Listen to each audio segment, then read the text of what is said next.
Now, thanks to new fossil discoveries and technologies, we're getting to learn more and more about the biology of dinosaurs. Some people don't need to know more than the fact that a few of them were colossal, terrifying, and vicious.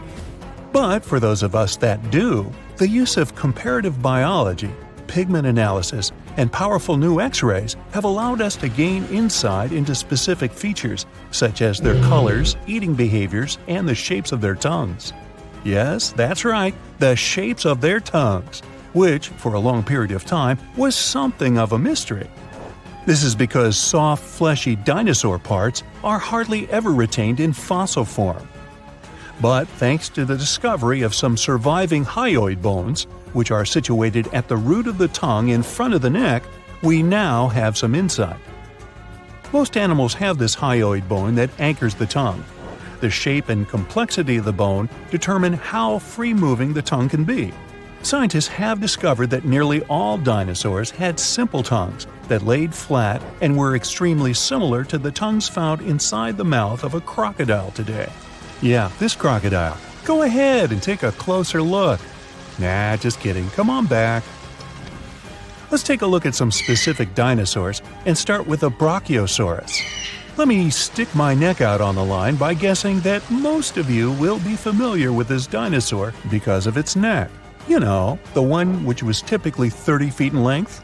Despite its neck being its most distinctive feature, its name actually translates to arm lizard in Greek. It's common knowledge that the Brachiosaurus is one of the largest dinosaurs to ever have lived.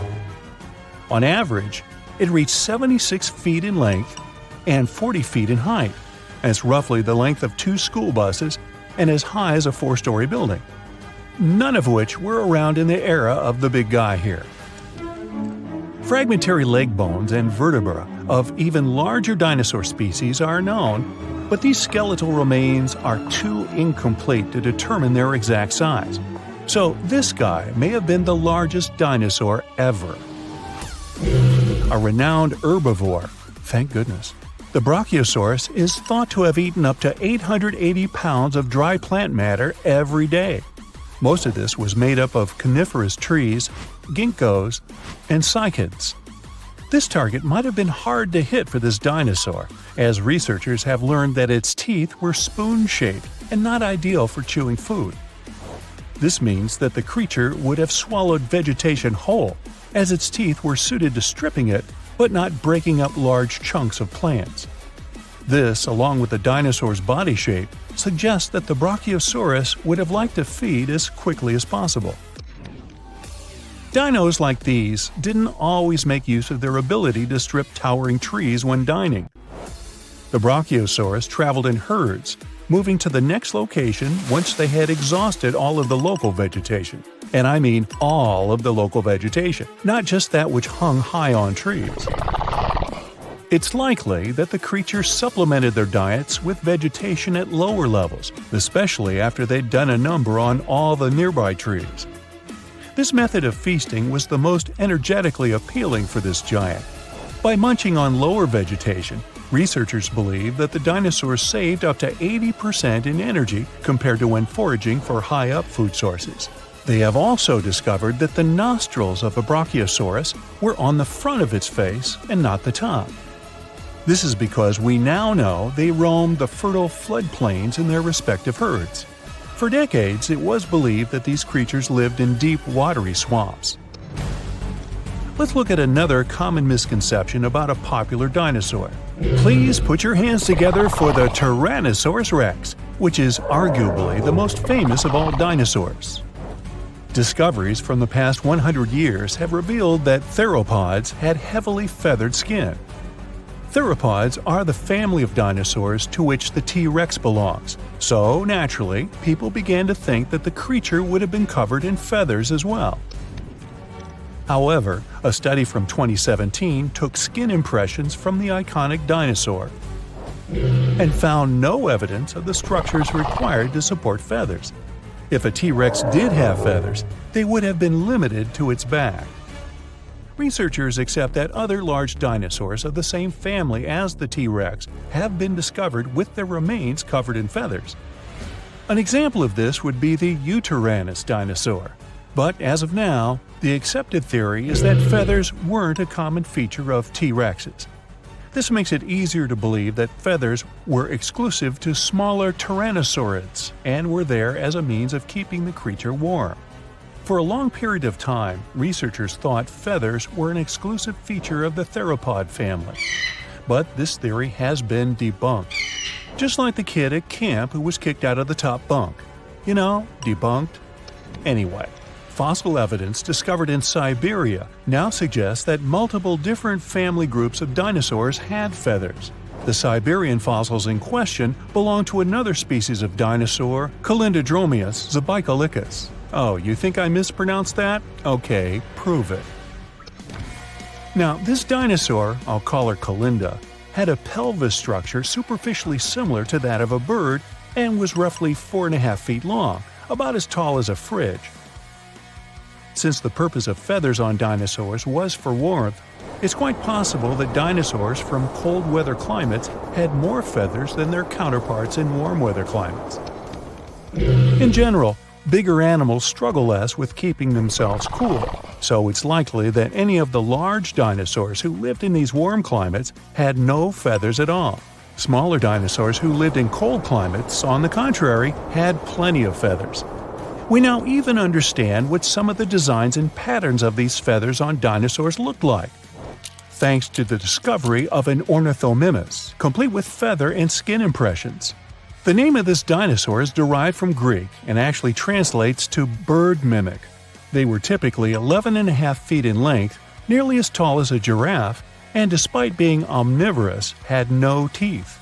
Its other distinctive features included 3 fingers, which were all unusually the same size and length, and despite their thin bone skulls, they also had large brain cavities.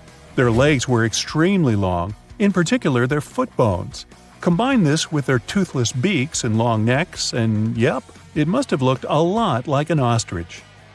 Although they're not as big as the Brachiosaurus or dinosaurs in general, they are bigger than any other bird in the world. And it wasn't just the body limbs of an ornithomimus that made it resemble an ostrich. They also had very similar feather patterns. Their heads, necks, and lower legs were mostly bare of feathers, but the rest of their bodies were well coated in downy plumage. This is what you call a bird's layer of feathers as a whole. It's possible, like an ostrich, that the dinosaur would have used this unusual feather pattern to regulate its body temperature. Despite some dinosaurs possessing feathers like birds, on top of also being their distant relatives, dinosaurs didn't have the type of feathers required to fly for most of their existence. Feathers found in fossil impressions or preserved in amber have allowed researchers to gain insight into why these creatures weren't very aerodynamic. The structure of these feathers appears to be very simple, with a poorly defined and flexible central shaft. These feathers would have better served any dinosaur as a fashion statement, as they would have helped attract the attention of other dinosaurs. These feathers also would have had the ability to regulate body temperature. Surprised to hear that dinosaurs had ostrich-like feathers? Wait till I tell you that their prehistoric distant reptile cousins had something that looked like fur. Allow me to introduce you to the pterosaur. Its name is derived from Greek and translates to winged lizard. Just like dinosaurs, they were initially thought to have scaly or leathery skin all over their bodies. But over the course of the 20th century, fossil examinations revealed that many parts of a pterosaur's body were furry. The wingspan of a pterosaur could reach the length of over 23 feet, about as long as a London bus.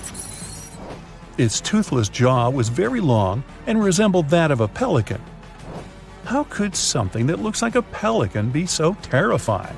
These creatures were coated in pycnofibers.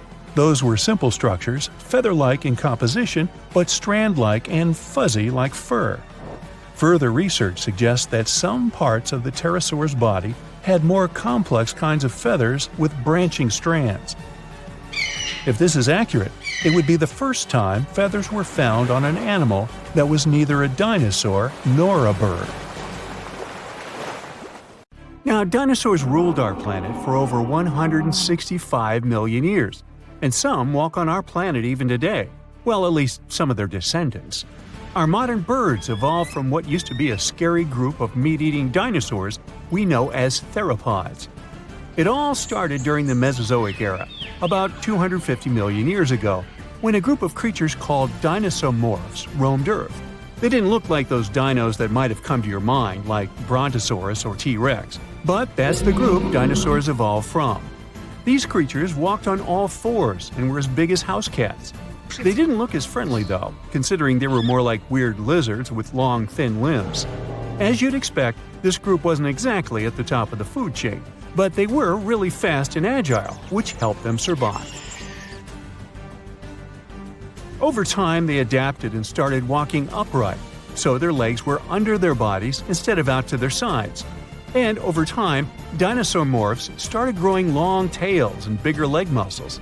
Their necks became stronger to support the new position they were in, and they even got extra hip bones that helped them move faster and more efficiently. That's when dinosaurs came on the scene, somewhere between 240 and 230 million years ago. Their name comes from the word dinosauria, which means terrible lizard. The oldest dinosaur fossils belong to these fellas that lived in Argentina. This one is even older, but we're still not sure if it's a real dinosaur or its relative, dinosaur morph. Now, considering the size of their ancestors, dinosaurs weren't large at the beginning, more like dogs or horses. There weren't many species back then, so if you could go back to that time, you'd see a bunch of reptiles walking around on two legs. But as time went by, they adjusted to different environments, and we got more interesting groups. For example, small and fast predators, like this guy. They all fall into the category of archosaurs, a group that also includes pterosaurs. Yup, their name may not imply it, but these are not dinosaurs. As some dinosaur morphs evolved into dinosaurs, they got certain advantages, like arms. They could do much more thanks to that. Some could catch prey using their hands. Others could grasp branches. Now, the freedom they got by moving their arms later helped some of them evolve into birds and start flying. Dinosaurs were probably warm-blooded. It means they could stay active all the time. They didn't depend on the conditions around them like, for example, reptiles do. The latter are cold-blooded, and they have to rely on their surroundings to regulate their body temperature. Dinosaurs didn't rule the animal kingdom for the first tens of millions of years of their existence either. Crocs were at the top of the food chain back then. Then the Jurassic period hit, and new kinds of dinosaurs showed up, like those giant plant-eating dinosaurs, for example, sauropods. You know them, dinos with long tails and necks that could eat plants at different heights, such as Brachiosaurus. Allosaurus is another famous dino from that time you will probably recognize. Spikes on the tail, bony plates on the back, you know, good old Stegosaurus. The Jurassic period was that time when dinosaurs started to get bigger and bigger. Then the Cretaceous period came along, and finally, these magnificent beasts reached the peak of their fame. That was the time when the mighty T-Rex took the throne and got to the top of the food chain. T-Rex probably lived around 28 years, but it reached adult size really fast. Now, it wasn't easy to survive back then. T-Rex falls into the category of tyrannosaurs, and scientists have found out those fellas were fierce even when they were at a pretty young age. They discovered a fossil of a teenage tyrannosaur that was 75 million years old, and it had two baby dinosaurs inside its stomach.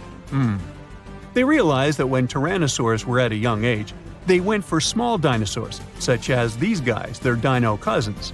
As they grew older, they started taking on bigger challenges, like those peaceful giant dinosaurs that like to hang out with their group and eat plants. But large predators weren't the only ones that would have made you shiver with fear. That was also the time when fast and smart creatures called velociraptors show up. They weren't some scaly dinosaurs that would catch their prey using those claws in the shape of sickles, like shown in the movies. Their bodies were covered in feathers, and they would grow up to 100 pounds, which is about the size of a wolf. And to bust one more myth, they didn't hunt in packs. Velociraptors probably prefer to hunt solo and use their claws not to slash their prey, but to clutch it. T-Rex and Velociraptor fall into the group called theropods, We mentioned them at the beginning, the creatures today's birds evolved from. But even though velociraptors were covered with feathers, they still couldn't fly. Their wishbones weren't shaped in a way to support flying, and their arms were too short. Maybe it was better that way because during the Cretaceous period, flying dinosaurs called pterodons were the ones that took over the skies. Things had been going really great for dinosaurs until one unfortunate day 66 million years ago when an asteroid hit our planet. It's not that the asteroid itself erased all the dinosaurs right away, but it caused changes in the environment, which made it way harder to survive. At that time, about 75% of animals living on our planet went extinct. The asteroid was really big. When it hit Earth, it created a giant crater in the Yucatan Peninsula and sent a lot of debris into the atmosphere, which blocked the sun right away. For months, dense clouds of dust blocked sunlight. Our home planet was darker and colder than before, which wasn't good for plants. Creatures that ate plants couldn't survive those changes either. So it all turned into a chain reaction when most of the ecosystem collapsed. When the dust finally cleared, all those greenhouse gases that had formed after the impact made temperatures go way higher than they had been in a really short period of time. All land animals that weighed more than 55 pounds were gone. But not everything disappeared. There were fewer plants, but they were less affected than animals, all because their pollen and seeds can survive really messed up conditions for a longer time. So, what we have today is basically the seeds we were left with back then. After the asteroid hit, flowering plants dominated our planet. All non-bird dinosaurs went extinct too. Some species survived as birds. At first, those brave survivors were small, but later, birds evolved to bigger sizes. Now, there's a study that says that if the asteroid had slammed into some other spot on Earth, the fate of many creatures and plants would have been very different. If the rock had fallen maybe a couple of minutes later, it would have hit deeper waters. Less rock would have vaporized and risen to block out the warmth and light coming from the sun. In that scenario, we'd probably still have dinosaurs around. For example, Triceratops was one of the last dinos that had nothing in common with birds. If the asteroid had missed our planet, we would see some of them still roaming around, but since evolution never rests, maybe in a little bit different form. Hundreds of dinosaur species roamed our planet, and researchers give a name to a new type approximately every 2 weeks. It's not fair to stick to T-Rex, Stegosaurus, Spinosaurus, and other famous sauruses all the time. They've had their chance to shine in the movies and across the internet. So let's check out dinosaurs that no one talks about. First on our list is Torosaurus. The special thing about this dinosaur is that it definitely had one of the largest skulls ever found. It was big because of this frill going from the back of the animal's skull and covering its neck. The frill wasn't there for protection. It was probably just to show off a bit. The bone in the frill was thin and full of holes. As you can see, it's very similar to Triceratops. There are still debates about whether these two are the same species, but more and more studies show that they were more like cousins. They were probably similar in size, but Torosaurus had a longer head with big openings, as well as longer frill bones with a groove on top. It also had more pairs of horns on the back of the frill. Some like to call Torosaurus a bull lizard. These fellows were plant eaters that may have lived in social groups. They existed at approximately the same age, but Torosaurus somehow ended up on the less popular side of the family. Kentrosaurus was a small stegosaurus. It's one of the least cuddly dinosaurs of all time. Its long, thin spikes seem to be a pretty good defense mechanism. Stegosaurus, on the other hand, had shorter, thicker spikes that were less likely to bend or snap when the animal used them. Now, you wouldn't want to get anywhere near Kentrosaurus, though. Its tail could swing in a big half circle and hit with a force strong enough to break a human skull. Any volunteers? No? Okay. One scientist used scans of the dino's fossils to make a computer model of its skeleton. The model showed that Kentrosaurus had a flexible neck. It must have been really useful for looking around to see if something interesting was going on or if there was any dangerous animals trying to sneak up. Kentrosaurus typically walked on all four legs with straight hind limbs. The computer model tells us it could spread its front legs out to its sides too. Maybe it was a way to protect its belly during fights. Stegosauruses, in general, had tails that were like big weights at the back of their bodies. That's why their balance point was closer to their hips. That's also the reason why they could easily stand on their hind legs and swing their tails around. So most people haven't heard of Heterodontosaurs, even though their fossils show that dinosaurs got feathers way back before we thought and in groups where we didn't expect it. In 2008, paleontologists identified the first known skull of a baby Heterodontosaurus, which was less than 2 inches long, smaller than a tea bag. This baby dinosaur had relatively big eyes and a short snout compared to bigger ones of its kind. Now, what's really interesting is that some scientists used to think that Heterodontosaurus's tusks, like those of modern warthogs, only appeared when they were fully grown. But it seems they had them from the early stages of their life. Heterodontosaurs had 5 fingers on each hand, 2 of which were opposable. It was a good tool, considering the animal probably ate both plants and meat. Humans have different types of teeth, some for biting, some for chewing, and also canines. But most reptiles have just one kind of teeth. Heterodontosaurus was special because it had 3 different types of teeth: small peg-like ones, big teeth resembling canines, and square-shaped teeth that did the cutting job. Scientists are not entirely sure how this creature used these different types of teeth. Maybe it was for digging up roots, breaking into termite nests, or even defending themselves against dangerous animals. Okay, say this name with me now: Psittacosaurus. She was quite a common dinosaur in its time, but she never still gained popularity. Scientists found out that when these dinosaurs were young, they probably crawled, considering they had longer arms and short legs. But as they got older, between 4 and 6 years old, their hind legs started growing much faster and became much longer than their front legs. So, later in life, they likely didn't move on all fours anymore, but walked on 2 legs. Inside the stomach of one of these creatures, scientists found pebbles. This shows the animals either had a hard time digesting what it ate, or it didn't chew its food very well. Its beak looks quite familiar. That's how it got its specific name, a parrot lizard. It was really strong, and some believe the creature used it to crack and open tough nuts and seeds before the pebbles in its stomach helped mash them up for digestion. These guys might have been good at swimming. They had broad feet, and the shape of their tail could have helped them move in the water relatively easily. Some scientists even believe they might have spent most of their life swimming in rivers and lakes. In 2004, researchers found something really sweet: 24 young parrot lizards huddled together.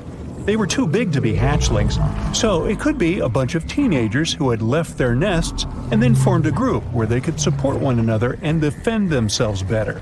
But apparently, that plan didn't work out so well. Now, check this one out: Stygimoloch, or as they call it, Styx demon. We're looking at a peaceful plant-eating creature with bony spikes and knobs on its skull. Most scientists believe it was a younger form of this fellow, even though they used to think they were a separate species. Stygimoloch is smaller than its more popular cousin, but it's also more robust and has a pretty thick neck. This dinosaur, with small forelimbs and long hind legs 3 feet high, which is half as high as an average human. That doesn't sound dangerous in the world of giant and fierce dinosaurs, but the animal had a very thick skull roof. Maybe it wasn't the strongest tool to defend itself, but it probably helped in combat with rivals from its own species. They most likely headbutted to win the hearts of their chosen ones. But rivals from its own herd were a piece of cake compared to the predators that might have gone after it. After all, this dino lived at the same time as old T-Rex. Now, when someone tells you to picture a dinosaur, Chisaosaurus would probably be the last thing coming to your mind. It looks as if you've put together pieces of random animals and tried to make your friends believe this truly was a real animal that once roamed the earth. But it's actually a dino, with giant sharp claws on its forelimbs, a bulky body, and a long neck ending with a tiny head. Now, don't let the claws scare you though. These creatures didn't go after other animals since they were herbivores, but these claws could protect the animal from intruders and predators. The full scientific name of this creature describes it as a giant sloth-like reptile from China. This animal was one of the biggest and oldest members of the group where it belonged, which lived around 115 million years ago. No, I wasn't around then. At first, it was hard to tell which animals were related to this weird-looking dinosaur. But in the 1990s, scientists made a conclusion that they were modified plant-eating theropods, which is similar to carnivorous dinos. They also most likely had feathers and small wings, like some sort of a very big turkey. Hey, it's possible that Jurassic World is not just a fantasy. Dinosaurs could really be walking, swimming, or flying around somewhere out there, but not on Earth. Some scientists think there may be planets far, far away from our solar system where slightly different versions of T-Rex and other dinosaurs live. They got the idea based on the fact that our planet used to have about 30% higher oxygen levels than today. That's why complex and intelligent life forms like dinosaurs could develop in the first place. They also want to explore basic building blocks that are the reason why we have life on Earth. These building blocks are something we know as amino acids. They make proteins, sugars, and genetic material, RNA and DNA. They're consistent and mainly exist in one shape or orientation. There are two ways they can be oriented, right and left. That means they mirror each other, just like our hands. It's something we call chirality. For life to exist, proteins must have one form, which means they can be oriented right or left. On our home planet, almost all living things, from the smallest bugs to whales and elephants, have amino acids with a left-handed orientation. We're not exactly sure why things are set that way, but there's a theory that's because of meteorites that crash-landed on Earth 4 billion years ago. They brought specific kinds of amino acids and some other organic materials to our planet, and somehow set the pattern we have today. Maybe we could use special telescopes we created to search planets, especially those where conditions are similar to how they used to be on Earth back in time when dinosaurs existed. In that case, it would be better to watch them from a safe distance, because considering what they might look like, researchers say it might be a safer choice. That's a cool idea, but it's still very tricky. The history of life on our planet, especially that of dinosaurs, involved many catastrophic events and mass extinctions. There's always more room for new theories about dinosaurs. One of them says oil comes from dinosaurs. Interesting, but not true. Oil formed from the remains of sea animals and plants from millions of years ago. This was way before dinosaurs appeared. Tiny organisms ended up at the bottom of the sea. As bacteria decomposed animals and plants, they removed most of the oxygen and some other elements from them. It left behind only a sludge, which was mostly made of hydrogen and carbon. As time passed, those remains became covered with many layers of silt and sand. When the depth of the sediment increased to 10,000 feet or even more, heat and pressure turned the remains into natural gas and crude oil. It's possible that dinosaurs lived or fell in the sea and later became petroleum in the same manner. But no one has ever found crude oil containing their skeletons. So this is just an unproven theory. Then there's the feathered dinosaur theory, which, unlike the previous one, seems to have more foothold in reality.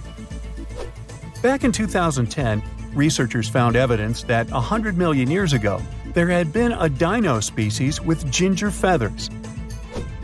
Another group of scientists claimed there had been a different species from 150 million years ago. Those dinos had freckles and reddish-brown feathers on the tops of their heads. The color patterns probably had their purpose. Maybe it was a way to communicate with other representatives of their species or to attract mates. But years later, scientists studied the microraptor, also called a feathered dinosaur. They realized it had probably been more like a bird than a dinosaur. The key point is how birds replace their feathers. Birds that fly have to replace their feathers in a specific order, otherwise they won't be able to fly very well. And the microraptor's fossils showed that this creature had changed its feathers in a similar pattern. So they're not really sure which category this animal falls into. Dinosaurs that had feathers shed a lot of their skin piece by piece, like dandruff. "Hey Bob, looking a little flaky there. Need a new shampoo?" Yeah, they didn't shed their skins like lizards do, as if they take off an old suit. When we talk about dinosaurs, we usually don't picture them as social creatures, more like isolated ones similar to lizards. But some researchers discovered an 80-million-year-old collection of clutches in the Gobi Desert. It means there were colonies of dinosaurs that protected their nests and guarded their young, similar to birds. Crocodiles are known for doing that too. Pterosaurs were flying dinosaurs, and pelycosaurs were fin-backed ones. Some studies have shown that these two species used their exaggerated head crests and sails or fins to get to their potential partners. There are many theories about their crests and what they were needed for, though. Some experts believe that was how dinosaurs regulated their temperature. Others think they needed a crest to steer through the air. It's hard to say anything for sure since their fossils are rare and they don't have living descendants. But the most likely option is that the crest had the same purpose as a peacock's tail and was used for selecting mates. The bigger the crest, the more chances a pterosaur had to get a partner. You know theropods, those scary meat-eating predators that are shown in most dinosaur movies? Well, they might have enjoyed eating plants way more than tearing flesh. Not all of them, but it's possible that many of them weren't as fierce as we might think. Those big scary ones, like T-Rex, could be exceptions rather than the rule. The thing is, movies show these creatures to be way faster than they probably were in reality. They could probably run just a little bit more quickly than the average human runner. Scientists study the diet of coelurosaurs. Those seem to be the closest relative to birds. It was hard to figure it out because some of the dinos from this group had peg-like teeth, or in some cases, no teeth at all. To understand what they ate, researchers had to look for direct evidence and check if there was anything in their stomachs. And after they discovered certain things, including a beak with no teeth, they realized these fellas had followed a vegetarian diet most of the time. Even some famous ones, such as velociraptors, could be just innocent plant eaters and not terrifying beasts from Jurassic Park and our childhood nightmares. Over 10 years ago, scientists found fossils of a small dinosaur. It was a creature as big as a parrot with long legs. It came from a family with some of the most famous predators we know about, such as T-Rex and Velociraptor. Most dinosaurs that lived on land had 5 fingers, but later some of them ended up with fewer fingers.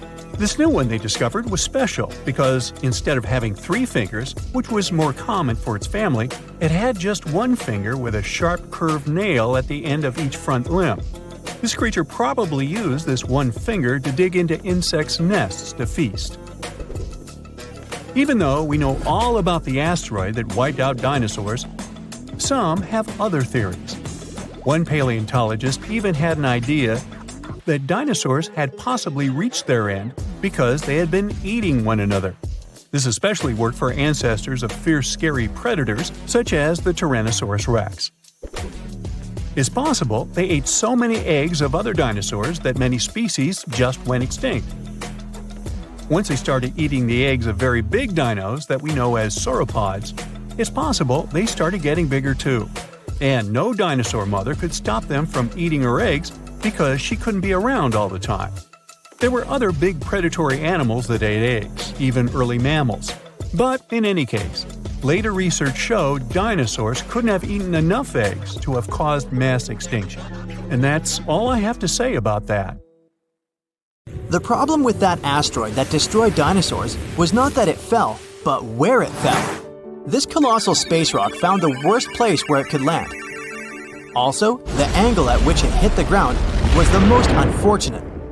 If it had fallen vertically, there would have been less destruction.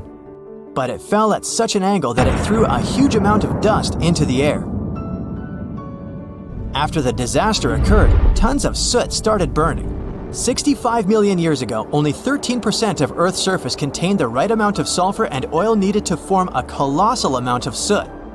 If the asteroid had fallen on the other 87% of the territory, dinosaurs could still be living today, but it hit the worst place and lifted 1 million tons of burning material into the sky. A cloud of incandescent particles covered the sky and set off on a journey across the mainland. Then, these particles settled on the ground and caused large-scale fires. Trees were burning and sending more soot into the sky. But the asteroid collided not only with rocks, it fell on the coast in a place where the seabed was filled with sulfate. As a result of the collision, it started burning, which caused the release of sulfuric acid into the atmosphere. The air became poisoned. It seems the dinosaurs didn't stand a chance. And now, let's imagine the asteroid falling in another place, somewhere in the middle of the ocean. Huge waves flooded part of the land, but almost all kinds of dinosaurs survived. Or even better, the rock could have fallen somewhere in the desert and left behind a giant crater. That's all. Yes, several dinosaurs passing by wouldn't have survived the collision, but the situation wouldn't have been so critical in general. So, giant lizards remain dominant on our planet. They don't allow other animals to develop since Tyrannosaurus and other ferocious reptiles hunt mammoths and other ancient creatures. The population of mammals is decreasing. Velociraptors are fighting for territories with saber-toothed tigers and giant bears. A struggle for survival between dinosaurs and other animals begins. Then, the Ice Age comes, and some reptiles don't survive. Then, new players enter the field. Those are humans' early ancestors. Living side by side with dinosaurs is difficult. Lizards attack settlements and caves, so people have to build high walls for protection. By the way, the Tyrannosaurus poses less danger to people than you might have thought. According to the latest research, many creatures were able to run away from this monster. Yes, you probably saw how easily they caught up with cars in the movies, but it wouldn't be as scary in reality.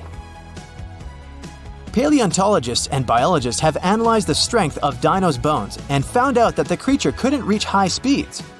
The maximum it was capable of was running twice as slow as a field athlete. Thousands of years have passed. People have learned to live with dinosaurs. They've even managed to tame some lizards. They've domesticated herbivorous dinosaurs to develop agriculture. Triceratopses and bulls now plow fields together. Imagine farms swarming with diplodocus or brachiosauruses. People climb their long necks and pick fruit from high trees. Stegosauruses protect pastures from wolves and velociraptors. Dinosaurs with shells, such as ankylosauruses, help people cross deserts. They, along with camels and donkeys, carry heavy loads. People share the planet with ancient lizards and live in harmony. The situation in the seas and oceans is much worse. Sea reptiles attack wooden ships and catch all the fish. Imagine that you're sailing to another continent with tons of grain, fabrics, fur, and other goods. And then a giant mosasaur appears on the horizon. It's one of the most powerful sea lizards. A great white shark looks like a small fish next to it. The creature could easily defeat a megalodon. And then it comes across a wooden ship. It bites into the deck and pulls the whole boat underwater. Water dinosaurs are the main obstacle to communication between countries. This slows the progress down for 100 years. People built metal ships to withstand the attacks of the mosasaur.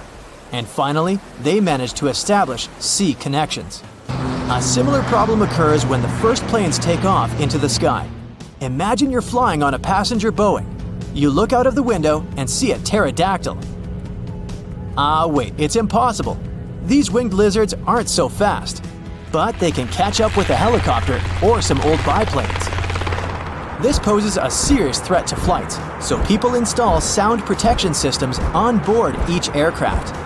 Pterodactyls hear irritating ultrasound from a distance and fly as far away from it as possible. People equip submarines and ships with the same sound shields. Then, after people have learned how to defend themselves from dinosaurs, another problem appears. Lizards are the kings of wildlife, so they displace all other animal species. Dinosaurs run across African savannas, and lizards with fur live in cold winter forests. Lions, wolves, and bears are not the rulers of the wild. Rhinos fight with Parasaurolophuses. Stegosauruses attack hippos and take away their territories. Venomous dinosaurs live in jungles. Lizards that can climb trees scare monkeys. Imagine a reptilian ape jumping from one branch to another. To save regular animals from extinction, people have to control the population of predatory reptiles. Huge parks and nature reserves appear in all countries. People transport dinosaurs there and separate them from other wildlife. Dinosaurs seem to be completely under control. When the danger caused by giant reptiles passes, people begin to breed smaller, harmless lizards. Someone buys a chameleon, and someone keeps a Microceratus at home. There are dinosaur exhibitions. People take these creatures for a walk as if they were dogs. Some people take selfies with reptiles, go shopping, and sit in cafes with small lizards. Dinosaurs aren't formidable now. They're kinda cute. People ride horses, camels, Parasaurolophuses, and Pachycephalosauruses. Of course, many have tried to tame velociraptors, but failed.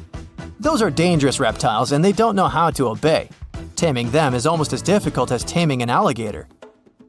But dogs and cats are still more popular because they're more intelligent. The brain of a dinosaur is almost the same as that of a chicken. But who knows, if they had lived to this day, perhaps they would have evolved into smarter creatures. Just imagine if dinos were intelligent. In this case, people would have a big problem.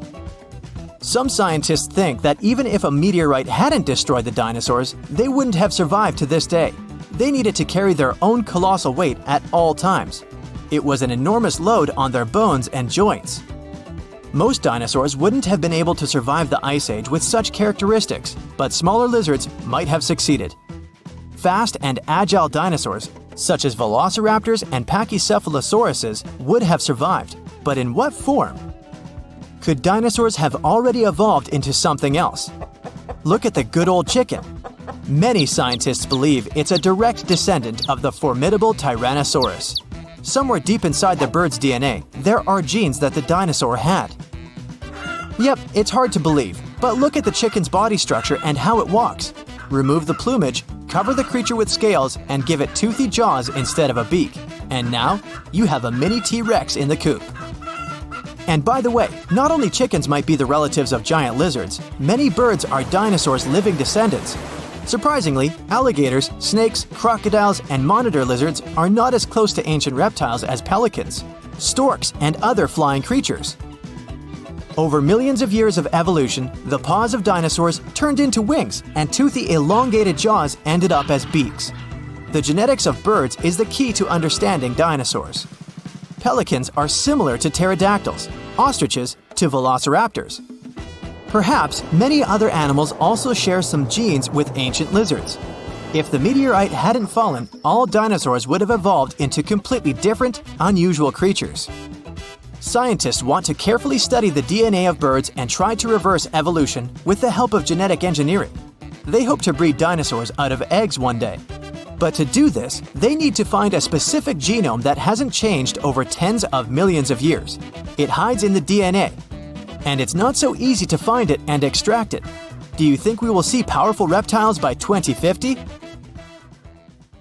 66 million years ago, I wasn't around then, a huge asteroid hit the Earth and triggered the mass extinction of almost all living creatures on the planet, including dinosaurs. Had the space object crashed somewhere else, some dinosaurs would have been able to survive and still live nowadays. According to some research, the asteroid had about 1 in 10 chances of wiping out the dinosaurs and other animals of that time. It was way more likely to just hit the ground without any strong destructive consequences.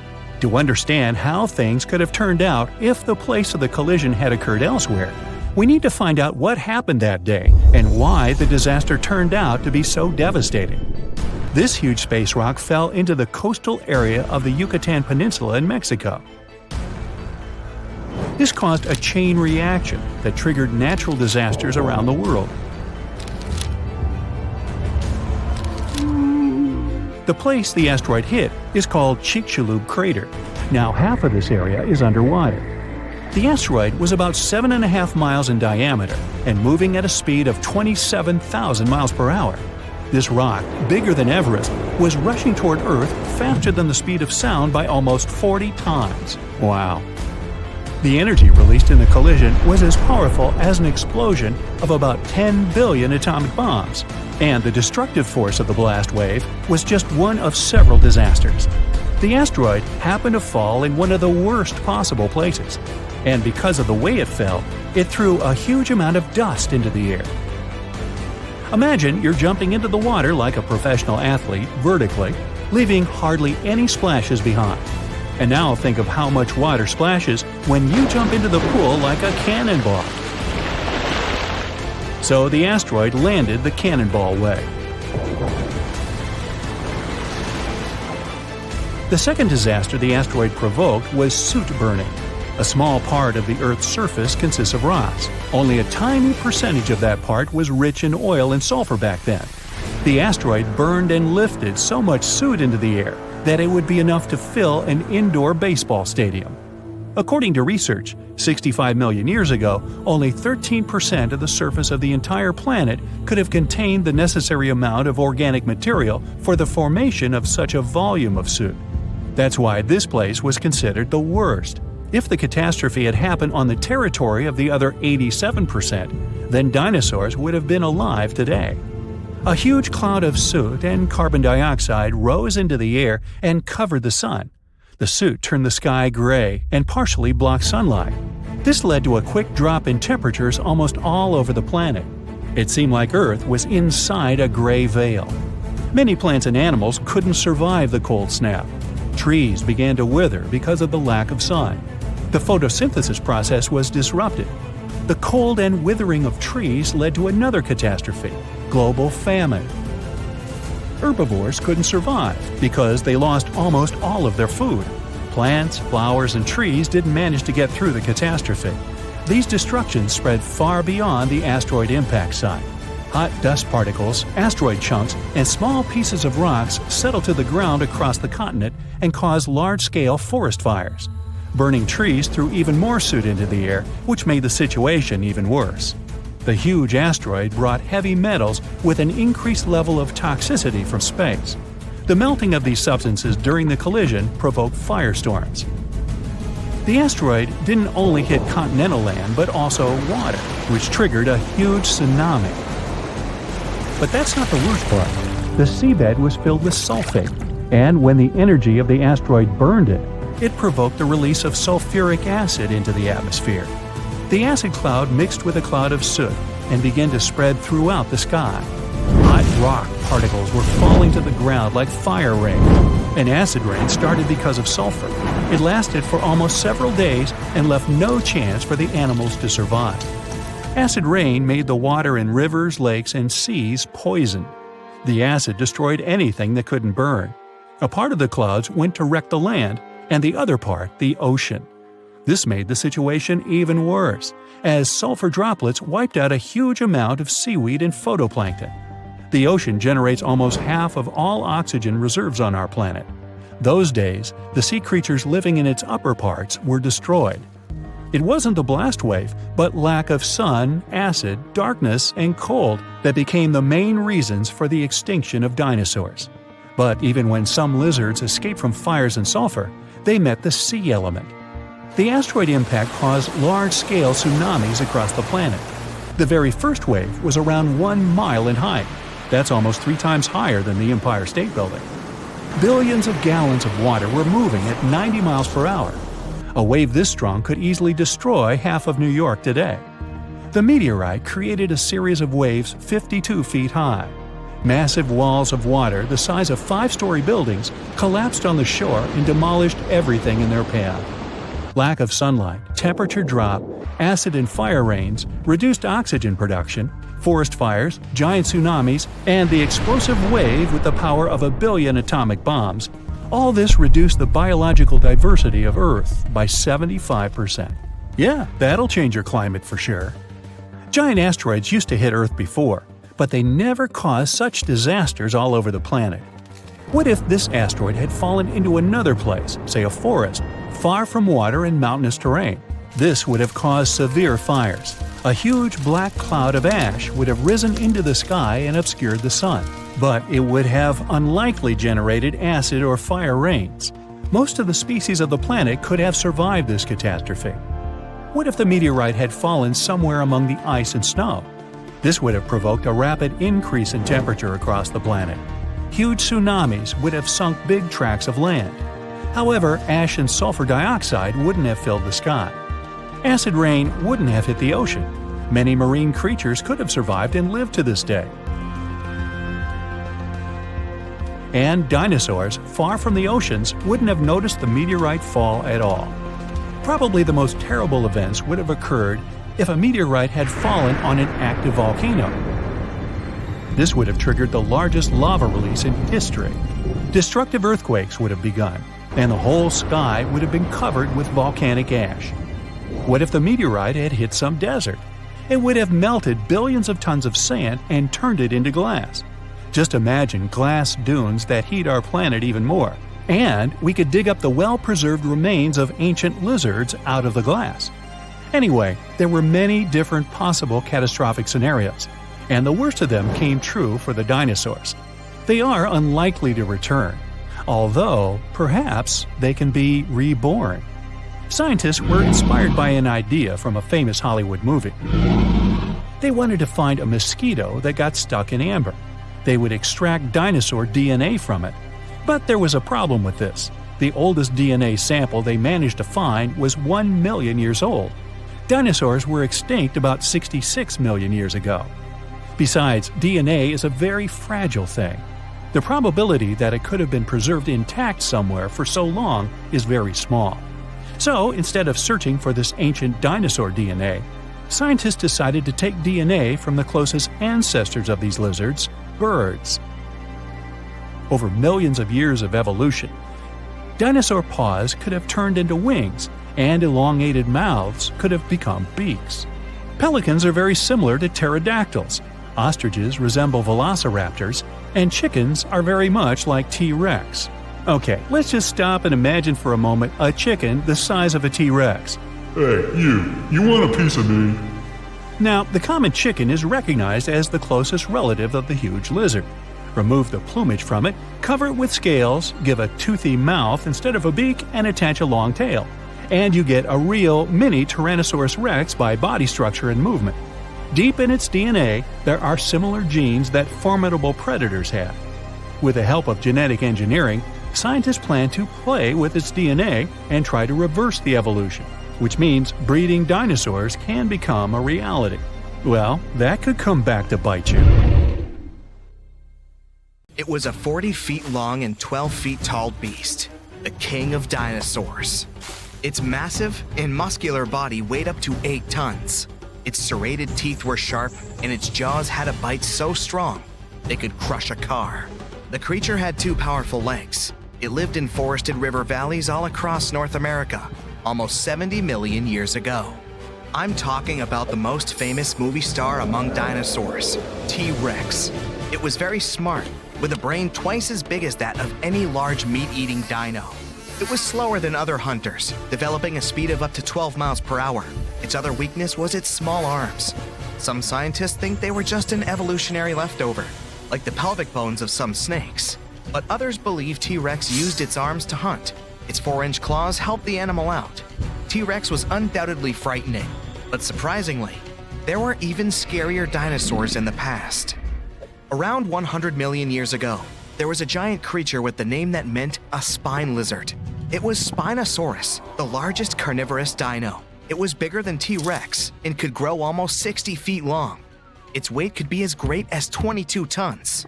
The animal had long spines on its back. They could grow up to 7 feet long and were connected by folds of skin. They formed something that looked like a sail. Some scientists think it was a hump Spinosaurus used to store water. This dino had dense bones and short hind limbs. Researchers believe that these dinos could use their flat and wide-clawed feet for paddling. This was the first dino that could ever swim. Unfortunately, it couldn't process smells like most other theropods. These were a group of two-legged carnivorous dinosaurs that appeared on Earth 230 million years ago. That's why the animals the creature hunted could hide from it on land. The Spino dino spent most of its time in the water. It roamed the swamps of North Africa and mostly fed on fish, big prehistoric sharks, and sometimes other dinosaurs. It had a long, thin, and narrow snout like a crocodile. Unlike other dinos of its kind, which had curved teeth, Spinosaurus had conically shaped straight teeth. Giganotosaurus, which is the Greek word for giant southern lizard, was considered the largest meat-eating dino until Spinosaurus was found. It lived around 100 million years ago in South America, around 30 million years before T-Rex appeared there. It was longer and taller, but more slender than T-Rex. And while T-Rex had 2 fingers, this giant had 3. It walked upright on its 2 big and very strong legs. Its tail was pointed and thin, which helped the creature make fast turns while running and keep its balance. The animal could move at a speed of up to 31 miles per hour. T-Rex's maximum speed was 25 miles per hour at the most. Any faster than that, and the giant could lose its balance and fall over. Giganotosaurus had 2 arms with sharp claws. It was mostly an opportunistic meat-eater feeding on everything it found on its way. Its bite wasn't as strong as T-Rex's, but it still managed to deal with some bigger animals, like herbivore dinosaurs. Maybe there was even an Argentinosaurus among them, the biggest animals ever found. It's hard to imagine how Giganotosaurus could take down a 50-ton beast on its own. That's why scientists think they may have hunted in groups. The animal's only weakness was its small brain. It was twice smaller than T-Rex's. This means the T could at least win a chess game. Big retractable sickle-shaped claws in the creature's feet are great for cutting. Ladies and gentlemen, welcome Utahraptor. That's a mini T-Rex that lived 125 million years ago. If a big T-Rex was coming for you, you could hide under a rock or some other place where it wouldn't be able to reach you. But there would be no place where its mini version couldn't follow you. Discovered in Utah, strong, toothy, and armored with huge claws, more than 9 inches long, an adult Utahraptor was 20 feet long and 5 feet tall at the hip. These creatures were covered in feathers. This is why fully grown animals look like gigantic turkeys. The Utahraptor's main weakness was their size. They were a bit smaller than many other dinos, but these guys made up for that by hunting in packs. Allosaurus, which means a different lizard in Greek, was a massive carnivore reaching 40 feet in length and weighing 2 tons. It roamed the Earth around 150 million years ago. Similar to T-Rex, this dino had strong back legs and a large snout. Its mouth was full of sharp teeth. The animal easily lost them when eating, but they usually grew back. Allosaurus was already fully grown by the age of 15, and its lifespan was around 28 years. The creature had a short neck and a long, narrow skull, disproportionately big compared to the rest of its body. This dino also had a pair of horns above its eyes and ridges along the top of its nasal bones leading to those horns. Allosaurus chased big herbivore dinosaurs. When several Allosauruses gathered in a group, they could take down even such colossal creatures as Apatosaurus. But scientists still doubt if they could cooperate, because these dinos were generally not too friendly toward one another. Some of the animal's bones had an hourglass shape, which made them lighter and reduced their strength. They were similar to the hollow bones modern birds have. Another weakness of this dino was its bite. It was less powerful than that of some modern animals, like lions, alligators, or leopards. Scientists think Allosaurus may have used its skull as a hatchet. The Rhizinosaurus was one of the freakiest dinos out there. It lived 100 to 60 million years ago. It had a very small head and bizarre feet with 4 toes, unlike their ancestors that had 3. Its body was covered with feathers. This weirdo had the longest claws scientists have ever recorded. They were 3 feet long each. These claws were curved and sharp. The dino used them to collect plants for lunch. Scientists are still not sure if this creature was a herbivore or carnivore, or both. The dino had a long neck. There were no teeth in its upper jaw. Its wrist bones were like the ones modern birds have. The Rhizinosaurus might have evolved from a meat-eating to plant-eating animal throughout time. Unfortunately, in comparison with meat-eaters, herbivore dinosaurs were much weaker, and still, those claws could make its enemies think twice. High-spined lizard, or a Acrocanthosaurus, lived 110 million years ago. It was 2 feet shorter than T-Rex but had a similar body structure.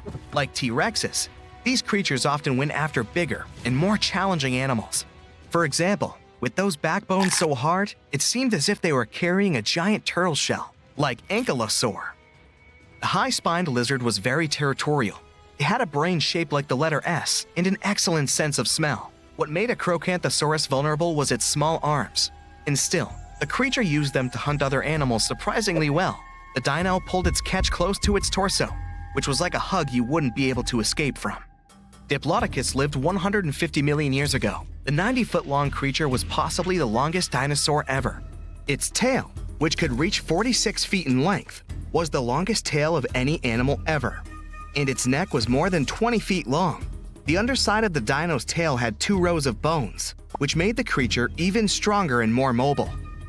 Diplodocus didn't look scary, long-necked, gentle, peacefully munching on plants, until it used its tail like a whip, making even the scariest meat-eaters back away. This tail was the center of the dino's mass, which was why Diplodocus could move very quickly. Scientists first thought, this is a lizard-like animal, but its posture was more like that of an elephant. Plus, Diplodocus had nasal openings on its forehead.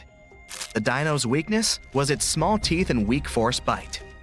Quetzalcoatlus was the biggest flying animal ever. It lived 70 million years ago and controlled the skies of North America. It was a toothy, pin-headed creature with a blunt snout. It was as tall as a giraffe and weighed 550 pounds. Quetzalcoatlus had a small torso and long neck and legs. Its wings were short compared to the rest of its body, but still long enough to stretch for 40 feet. Scientists think this animal could fly at a speed of up to 80 miles per hour and travel 400 miles in a day. This dino was weaker than, let's say, T-Rex or most other carnivores of that time, but it had powerful muscles, which helped the animal rise into the air in the blink of an eye. They ruled the planet for over 170 million years and then disappeared. History says it was a huge city-sized asteroid that came from space and hit the land of the Yucatan Peninsula around 66 million years ago. It caused terrible environmental changes, debris in the air blocking the sunlight so the plants couldn't survive.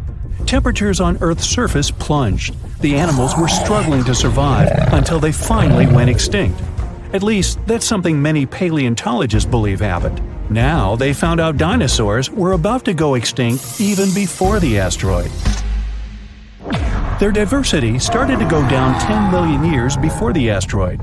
Older, long-living species didn't evolve enough to adapt to all changes in the environment, such as higher sea levels, massive volcanic activity, cooler periods.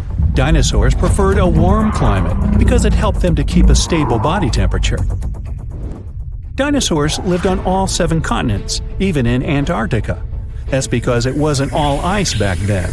Around 90 million years ago, Antarctica was a swampy rainforest with a warm, pleasant climate. It was even in a different location, only 560 miles from the then South Pole. That was the time of the warmest climate on our planet. The sea level was 560 feet higher than today, and the tropical sea surface could reach temperatures up to 95 degrees. Antarctica still had something like polar night, months without sunlight, but the climate around the South Pole was mild and temperate, with no ice masses. Dinosaurs didn't shed their skin in one long piece like today's reptiles do. Scientists believe they shed it in small pieces, had something like dinosaur fur. There was a dinosaur, Pagomastax, that looked like a cross between a porcupine and a parrot. It had 1-inch long jaws and ate plants. It had a short beak and self-sharpening long teeth. They were like scissors this small dinosaur used to slice up plants. Our modern lion has a mighty bite, but a big and scary T-Rex bites more than 2 times stronger. The king of the dinosaurs has the strongest bite amongst all land animals, 3.5 times stronger than today's record holder, the Australian saltwater crocodile. It also had the longest teeth, almost 10 inches long, the length of an iPad. Most modern animals are either warm-blooded or cold-blooded.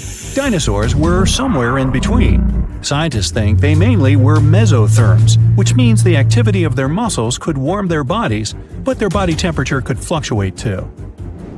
Many dinosaurs, such as Triceratops and Stegosaurus, had spikes, plates, horns, crests, or other bizarre structures on their bodies. In the beginning, scientists thought that's for things like defense. They had neither sharp teeth nor hooked claws on the toes to hunt. But soon, they expanded the theory. It was probably a way to impress their mates and identify members of their kind. One species, namely Pachycephalosaurus, even had a funky bone hat on top of its head. Scary, tall as buildings, massive. That's what we saw in the movies, but dinosaurs mainly were human-sized or even smaller. Bigger bones were easy to be fossilized, so that's why we mostly find gigantic species. Eoraptor, or dawn stealer, was the first named dinosaur. Small and toothy, like me, it got its name because it comes from the dawn of the dinosaur age. The size of a German shepherd, but probably not that friendly. Arched back, sharp bony plates, curved tail. Ankylosaurus were some sort of giant, muck-spikier dinosaur version of an armadillo. Its weak spot was a soft underbelly, but meat-eating dinos that were after this one had to flip that guy first to get there. Still, it was really tough because of their impressive gear. Scientists believe they even had bony eyelids. Some dinos ate meat, others plants, and some of them could nibble even on pebbles. One dinosaur, called Gallimimus, couldn't physically chew all those plants it ate, so it would ingest pebbles to mash up the food. Gallimimus looked like some weird alien mix of dinosaur and bird. But it couldn't dribble a basketball because its wrists weren't capable of keeping the palms parallel to the floor. And they had no three-point shot. The largest dinos were plant eaters. Meat eaters, or so-called theropods, were mostly smaller. One reason is that plant-eating dinosaurs were very greedy. They would devour enormous amounts of food, sometimes even swallowing the entire branches without chewing. Some of the biggest could eat a ton of food every day, like a bus-sized pile. There were also more plant-eating dinosaurs than the other ones. Scientists are still not sure if meat-eating dinosaurs were able to coordinate themselves and hunt in groups. They were probably unfriendly towards each other, especially when it comes to sharing prey. Fossils, and the shape of delicate bones in the eye, tell dinosaurs mostly roamed around during the day. Scientists think only smaller meat-eating dinos, like velociraptor, were active during the night. They were after those small mammals snuffling around and trying to find food, while big dinosaurs were asleep, or that's what they thought. Those small mammals were usually burrowing animals that survived both dinosaur reign and ice age hiding underground. Not all mammals were hiding from dinosaurs.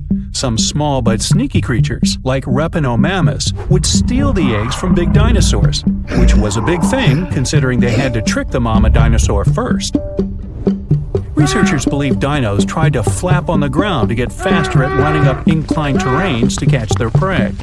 Such behavior caused them to learn how to fly, which of course happened through thousands of years. Dinosaurs were fuzzy and fluffy. They are related to birds, but even those early dino species that didn't fly had feathers, like gigantic, scary, fuzzy T-Rex. Movies lied. You just can't stand still and expect a T-Rex would pass you by. Its vision was probably better than one today's raptors have. Even without it, they still had a pretty good sense of smell. Running could help it though. Scientists calculate T-Rex could probably run at 12 miles per hour. It would shatter its bones at a greater speed. Some dinos had tails more than 45 feet long. Tails helped them to keep their balance when running, especially those that walked on two legs. Velociraptors were not like raptors we see on the screen, but more like some sort of prehistoric chickens. Small, a little bit bigger than a turkey, 2 feet in height, probably had feathers, hollow bones just like birds, mostly loners. But they were probably among the smartest dinos. Their brain was big compared to their bodies. They were as intelligent as today's ostriches. The name Velociraptor means speedy thief. Stegosaurs had a pretty big body, spiky plates, and a tiny brain, the size of a walnut or lime. But at least it had its own air conditioner. Researchers found out its spikes were filled with veins that transferred blood and developed a theory that they were cooling its giant body that way. Dimorphodon was the flying reptile with a wingspan of 8 feet and multi-purpose teeth. Teeth in the upper jaw were longer, sharper, and better for catching food from the water. The teeth in the bottom jaw were better for holding the game in transit. One of the first potential dinosaur discoveries was in China 3,500 years ago. No one knew about dinosaurs then, so people thought teeth they found could belong to dragons. The Hadrosaurus was a duck-billed dino with more than 1,000 teeth. When they would fall off, it could grow new ones indefinitely. Dinosaurs' eggs were pretty big, some as big as beach balls. Now that's a number. The Baryonyx was a big fan of fish. Its name means a heavy claw, and it got it because of big extended claws that were pretty sharp and made up the thumb of each hand. When catching fish, they used the claws like spears. Mosasaurus, also popular in movies, was not quite the dinosaur but a marine lizard, closely related to monitor lizards and snakes. Like a snake, it had jaws that could expand when swallowing the food. These creatures were speedy. They had a tail fin and flipper-like paddles instead of arms and legs. Researchers believe they had a weak sense of smell and poor perception of depth, so they had to develop a unique hunting technique, waiting for their snack to come up to the surface for some air. You're picking some veggies in the garden when you come across something big and round. It's covered in soil. When you dig it out, you find out it's a giant egg, bigger than one of an ostrich. But you don't have any chickens or ducks. And even if you did, none of those animals could lay an egg of that size. You pick it up. It seems real. You take the egg inside and build an incubator for it.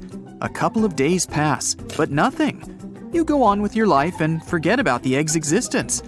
You've been working in your garden all day long. All you want now is to get into a tub filled with hot water and have some dinner later. But while you're eating, you hear some noise coming out of the room with the incubator. You ignore it, thinking it's just some mice scampering around. But then the sound intensifies. You head there and see the eggshell cracking. In a couple of minutes, something begins to crawl out. You grab your phone and immediately start filming it. A tiny reptile pokes out of the now broken egg and starts examining its surroundings. You're shocked. You place your phone on a special platform to keep filming the creature. Meanwhile, you grab your laptop and begin researching what animal it could be. The creature doesn't have the snout of an alligator, nor does it look like a Komodo dragon. You go back to your dinner and feed the reptile some leftover meatloaf. It gulps the food down in a flash. The next day, you build a small terrarium to keep an eye on your new pet. Over the following weeks, you record every second of its life. You call the reptile Buster. The creature has already grown to the size of a dog. It runs fast and jumps pretty high too. You think it might be some new reptile species, but it doesn't crawl like an alligator or a lizard. Your pet has 2 tiny arms and large legs. Its jaws are massive for an animal its size. The reptile also has razor-sharp teeth. Your friend comes over for a movie. At one point, your reptile runs into the living room and starts biting the furniture. Your friend freaks out and starts yelling, "Dinosaur!" You calm him down and take the dino to the garage.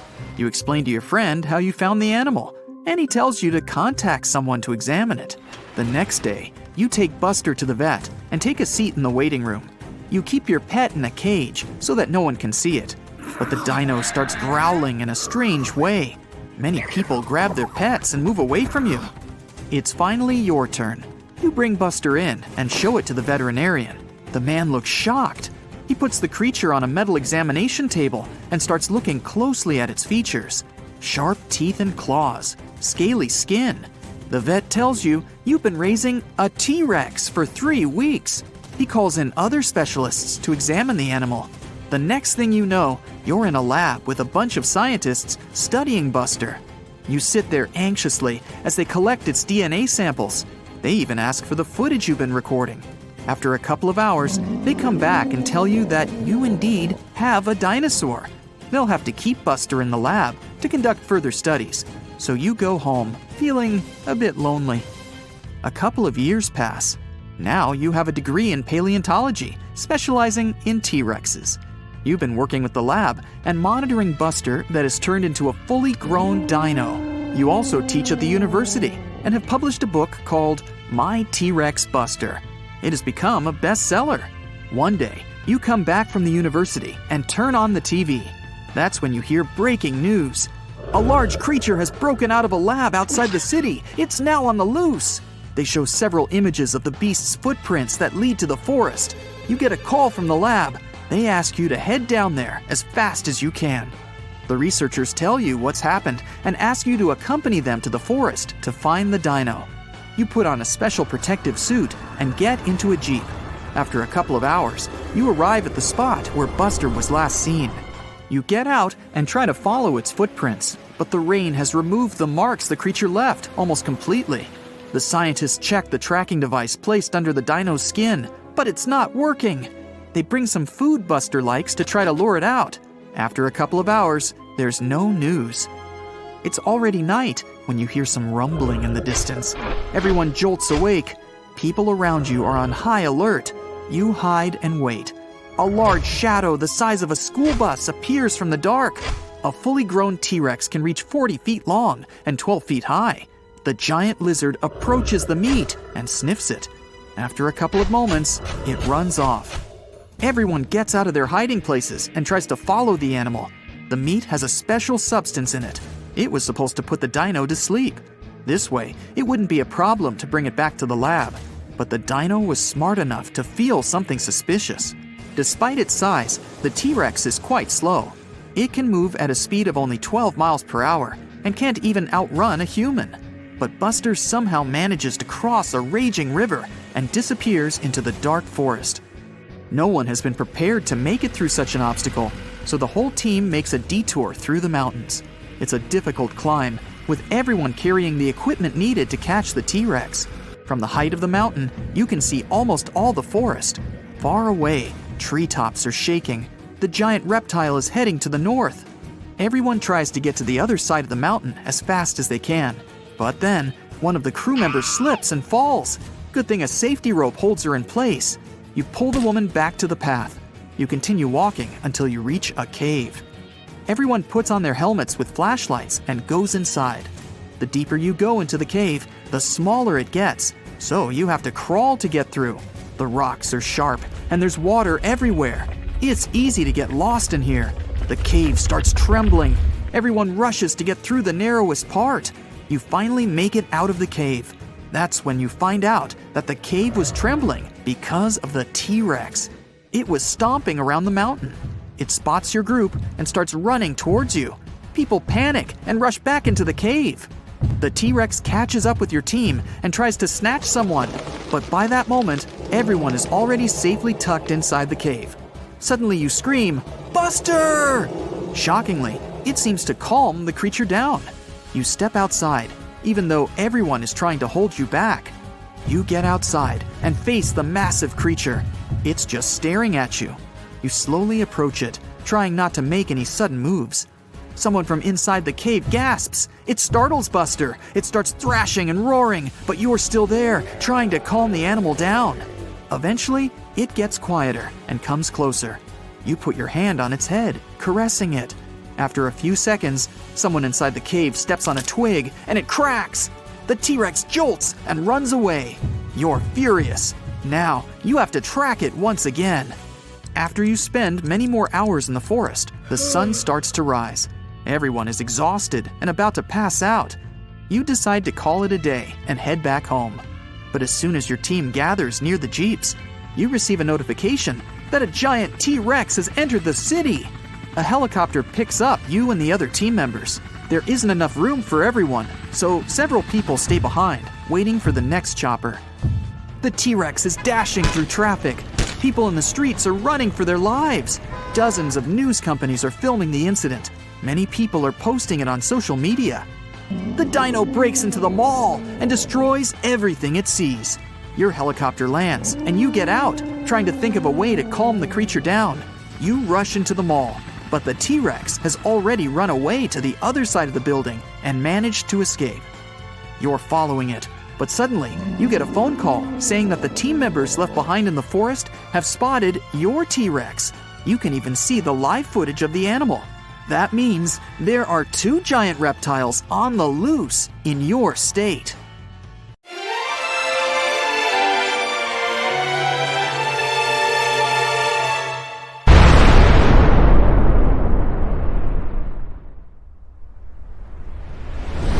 From tiny critters to colossal creatures, all animals are trying to escape from a wall of fire moving in their direction. The temperature is rising, and everything around starts catching fire. Soon, lots of animals and plants on Earth will cease to exist. This is the aftermath of a giant asteroid crashing into our planet. But what if dinosaurs had had critical thinking skills? They could have guessed what was going to happen, because this asteroid was visible a year before the impact. 1 year before the impact. With no city lights, all bright spots in the sky are stars. Some of them are planets reflecting the light coming from the sun, like Mars. But one of these dots is the asteroid. Later, it's going to be known as Chicxulub impactor. It got this name because of the region of modern-day Mexico where it fell. Anyway, at this point, the asteroid looks like a star. It has the same brightness as Neptune. You could even have photographed it with a high-quality camera. If only dinosaurs had thumbs. The impactor is now passing through Jupiter's orbit. From this distance, Earth looks like a pale blue dot. 1 month before impact. The asteroid has become much brighter. It's now the most brilliant spot in the night sky after the Moon. The asteroid crosses the orbit of Mars. Its tail, consisting of dust and gas, is getting longer and longer. It's now as long as 2 times the distance from Earth to the Moon. 1 week before the impact. The intruder's tail is now 5 times the distance from the Earth to the Moon, but the dinosaurs can't appreciate its beauty. To them, it's just another bright dot in the night sky. If this asteroid were flying toward Earth right now, scientists could pinpoint the exact location of its impact within a mile. Then we would evacuate people from the impact area and avoid a major catastrophe. 1 day before the impact. The Chicxulub impactor now holds first place among the brightest objects in the sky. The light surrounding it, called the halo, seems even bigger than the Moon itself. The asteroid is now passing through the Moon's orbit. It looks like a bright spot that leaves an ashy trail behind it. 1 hour before the impact. The light from the Chicxulub impactor is brighter than the full Moon, and its movement can be seen with the unaided eye. Nights on Earth aren't dark anymore. Only now, dinosaurs begin to feel anxious. All animals on Earth start to seek shelter. 10 minutes before the impact. The asteroid is now passing through Earth's orbit. Thousands of small fragments from its tail begin to fall on the planet. It looks like a meteor shower. So far, these fragments are too small. They all burn up in the atmosphere before reaching the surface of the planet. The asteroid is approaching South America. If someone was looking at it from Europe, it looked like a sunset. The bright dot of the Chicxulub impactor is falling behind the horizon. 2 minutes before the impact. Dinosaurs can now easily see the asteroid's shape. If they knew how to do it, they could even estimate its size. It's a bit more than 6 miles across, which means it's almost the size of Manhattan Island, and the giant's weight is 15 plus 15 zeros pounds. It's flying toward the Yucatan Peninsula at a mind-boggling 7.5 miles per second. At that speed, you could get from New York to Los Angeles in around 10 minutes, but you'd kind of burn up on the way. 10 seconds before the impact. The Chicxulub impactor is now approaching the ground. A few more feet and bam! The night sky suddenly turns white. The flash is so bright that the sun isn't visible at this point. The asteroid's entry causes a powerful blast that can be heard on the other side of the world. The huge asteroid begins to burn because of friction with the air. It heats up and splits into many pieces. These pieces shower on Earth. After a few seconds, the largest part of the meteorite hits the ground. Its mass and speed provide the Chicxulub impactor with an enormous amount of energy. In the next moment, a super powerful explosion shakes the ground. The blast wave from the meteorite begins to spread out from the impact site. It rips out huge chunks of soil and trees and then pushes them to the ground like dominoes. The temperature of the blast wave is so high that everything around the impact site catches fire. The energy released during the collision also penetrates deep into the planet. This causes the strongest earthquakes in our planet's history. They in turn generate tsunami waves as high as the Empire State Building. 5 minutes after the impact, the meteorite leaves behind a huge crater. It's as wide as Lake Huron and deep enough to fit inside 2.5 Mount Everests. Dinosaurs are running around in panic. They try to evacuate toward North America, but most of them don't make it through unfamiliar swampy territories. Another danger is the ongoing meteor shower. Hundreds of tons of ash and debris rise into the air. Heated up by high temperatures, they fall to Earth in the form of liquid lava. Ash and smoke fill the atmosphere and block the sun's rays. Earth plunges into darkness. For several more weeks, our planet will be totally dark. Acid rains will fall on its surface nonstop. There was a lot of sulfur in underground deposits on the Yucatan Peninsula. The energy of the explosion evaporated all this sulfur. Now it's cooling in the air, gathering in clouds, and dripping to the ground. Most animals survive the impact, but the mass extinction continues for many more months. The collision has plunged Earth into darkness, and this has wiped out most of the plants that fed on sunlight. The plant-eating dinosaurs have lost their main food source and begin to disappear. But plant-eating dinosaurs are the main diet of meat-eaters, and now dinosaurs like T-Rex have nothing to eat. Soon, they go extinct too. In other words, it wasn't a meteorite that wiped out dinosaurs, but hunger and climate change. Meteorites of this size fall once every 100 million years. It means that such an event might happen again. Will humans manage to survive this disaster? These days, we can look out far into space, and the appearance of an asteroid the size of the Chicxulub impactor won't be a surprise to astronomers. In general, asteroids that are more than 460 feet across are considered potentially dangerous. Anyway, if we know about the approaching space body, we'll be able to build shelters filled with food and water supplies. Once the asteroid is close enough, we can wait for the impact and its consequences inside. But when people come back to the surface, they'll see cities and towns torn down. Our planet will look like a lifeless desert. That's why we need another alternative, which is to prevent the impact. Here, we have many options depending on the size and material of the asteroid. According to NASA, the most effective way is a kinetic ram. We'll need to send a fairly large and heavy object, such as a spaceship, into space. When it approaches the asteroid, scientists will choose the perfect trajectory, and the ship will crash into the space body. A powerful collision will change the asteroid's course, making it fly past Earth. The further this space body is from our planet, the easier it'll be to send it away. Another option is a controlled explosion on the surface of the asteroid. Newton's first law of motion will help us here. It says if a body is moving at a constant speed in a straight line, it will keep moving that way unless it is acted upon by a force. So, if we make a big enough explosion or force, the asteroid will shift its trajectory. How much it moves depends on the amount of force applied to it. We can also blast the asteroid right from inside. In this case, there will be no need to change its trajectory. Instead, we'll try to turn one huge hunk of rock into a bunch of smaller fragments. They will burn up in the atmosphere and do no harm to our planet. Another way is a gravity tug. Every heavy object has its own gravitational force and gravitational field. Our goal will be to send a spacecraft to the asteroid and make it fly close to the intruder. The asteroid will attract the spaceship, but its engines will resist. As a result, the ship will slowly but surely pull the asteroid toward itself. This method will take much longer, but gradually, the trajectory of the asteroid will change and it won't crash into Earth. Hopefully. We can also use solar power. We can build a spaceship with a system of giant magnifying lenses. Then we'll send that station closer to the Sun. When we spot an asteroid, we'll point the lens in its direction and focus the beam on the space body. The heat from the Sun will cause the asteroid's material to evaporate. Eventually, this will make the intruder change its trajectory. Big herds of dinosaurs run through the forest. The temperature rises rapidly, and everything behind them begins to ignite.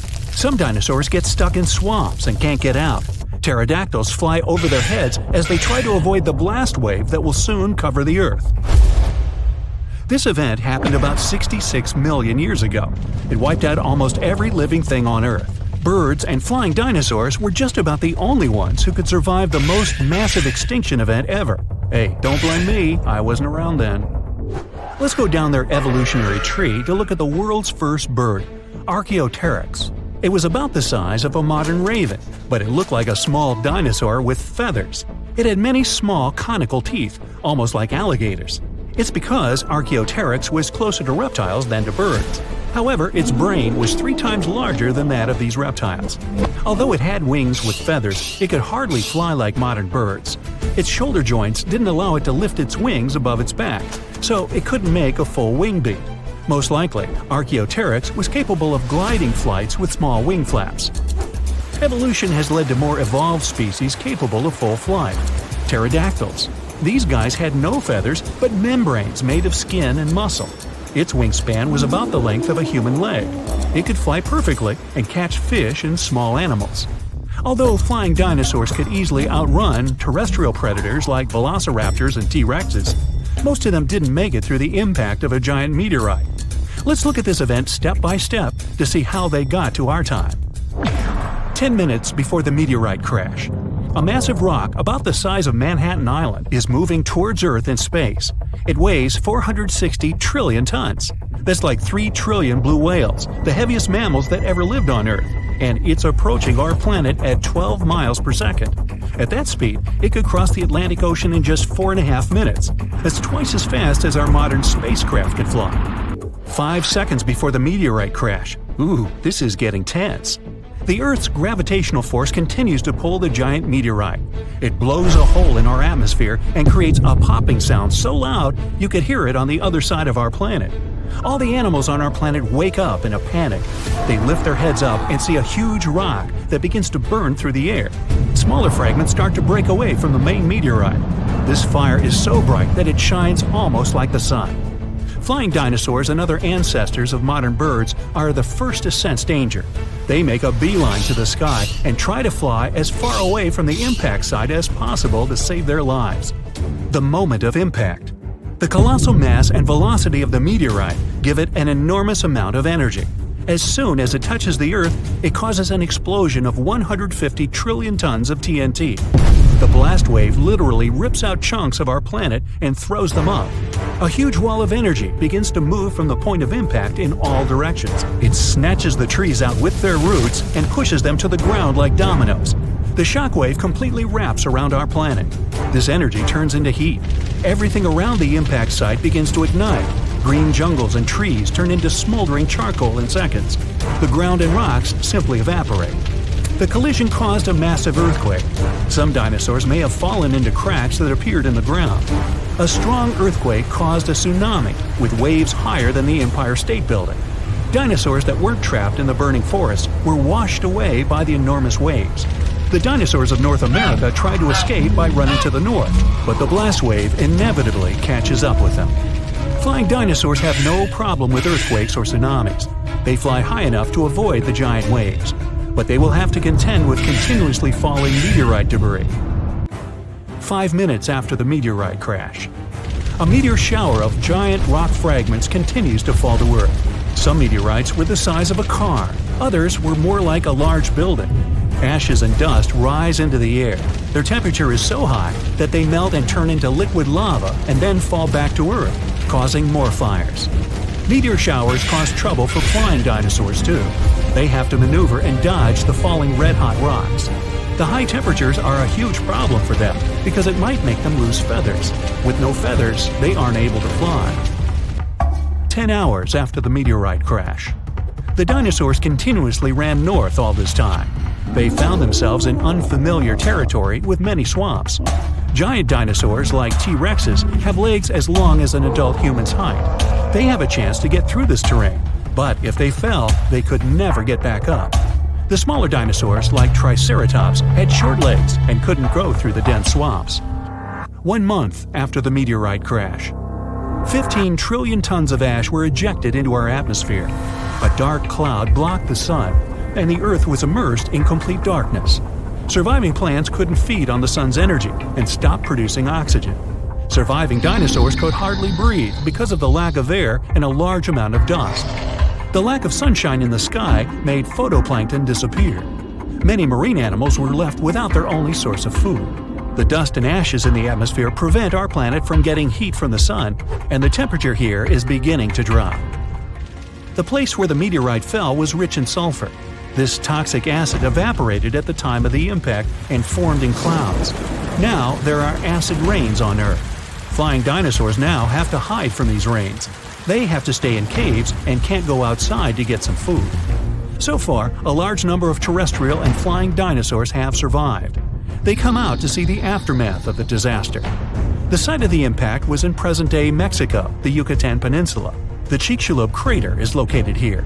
It's about 93 miles wide, like half of all of Lake Michigan, and it's 12 miles deep. You could plunge the whole Mount Everest in there, and there would still be 6.5 miles of available space. It wasn't the impact itself that made the dinosaurs disappear. The fire destroyed most of the plants the herbivorous dinosaurs ate. With no food, their numbers dwindled rapidly. Predatory dinosaurs had nothing to eat either. Acid rain and the disappearance of phytoplankton threatened all marine life. Even though birds managed to avoid the blast waves and tsunami, they were short of food too. About 80% of all birds didn't make it to the end of the extinction event. The problem was that all of the forests on Earth were wiped out. Most birds would nest and live in trees. Besides that, the forests were always full of food, from all kinds of ants and termites to flying insects and small mice. So, only those species that lived on the ground and could fly well survived. Most likely, they fed on the seeds of small surviving plants. This habit made flying dinosaurs lose their teeth during evolution. Instead of jaws with a bunch of sharp teeth, they got long beaks to grab tiny seeds from the ground. Although Earth looks like a terrible place to live now, there's an evolutionary boom for birds. They have to travel long distances in search of food. Their wings get stronger. They also feel safe from predators who regarded them as food before. No T-Rex now catches a sleeping bird off guard. About 1,000 years after the collision, the first dense forests appear. It gives another boost to evolution. 1 million years later, forests full of food are populated by the ancestors of modern mouse birds. And 65 million years later, in modern times, we have about 10,000 species of birds.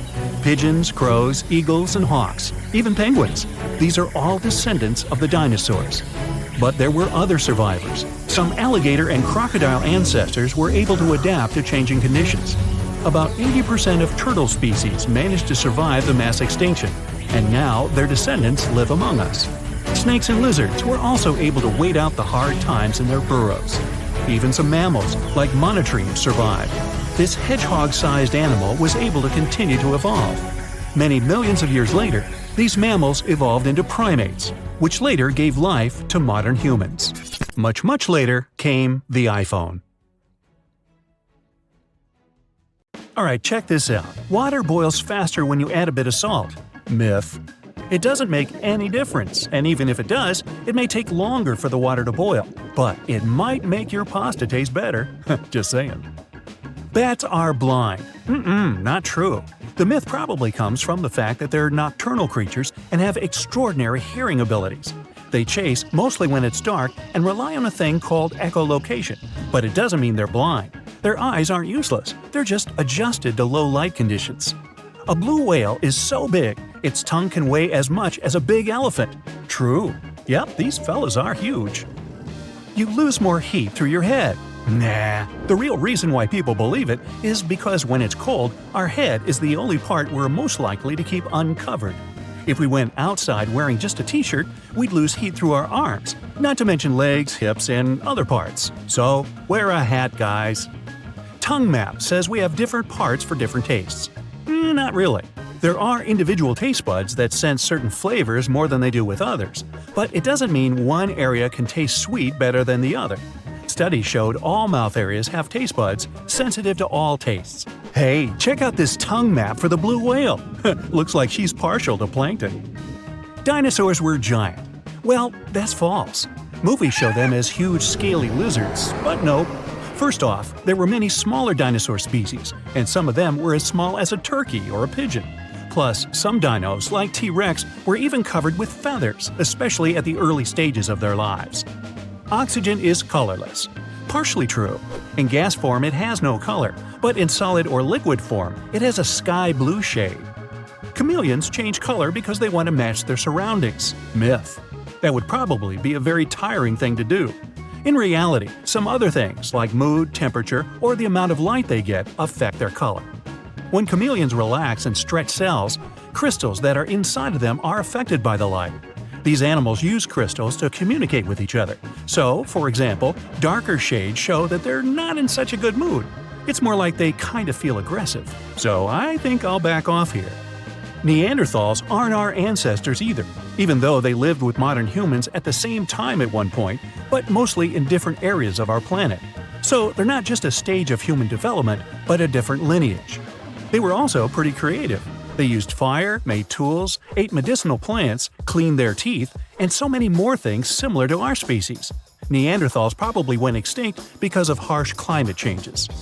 Turkeys can blush. That one is true. They're just like us when it comes to this. When angry, excited, or even feeling bad, the skin on their necks and heads turns red, just like my big brother. Black holes are not really holes, as the name may imply. They are very dense objects with an extremely strong gravitational pull. Flamingos are such cool animals. True. They bend their legs at the knee. Myth. They actually bend them at the ankles, since the knees are closer to the body as well as covered in feathers. Supermarket apples are fresh. Maybe yes, but maybe not. They can be up to 1 year old, since they're often picked between August and November. After that, they're covered in wax and dried in hot air. Finally, they're sent into cold storage, and after 6 to 12 months, we see them on the supermarket shelves. Bottled water has an expiration date? True. But that doesn't mean the water is the thing that expires. The bottle does. The plastic starts to leak into the water and some unwanted chemicals appear. The tea bag wasn't actually planned. True. In the early 20th century, Thomas Sullivan filled small silken bags with samples of tea leaves and sent them to his customers. The idea was to open them and toss tea leaves in the hot water. Many customers thought they were supposed to put those bags into the teapot without opening them. The tea bag went through some improvements, got string and a paper tag at the end, and the new unplanned invention was ready. Lightning will never strike the same spot twice. Not true. The Empire State Building was once struck 8 times in only 24 minutes.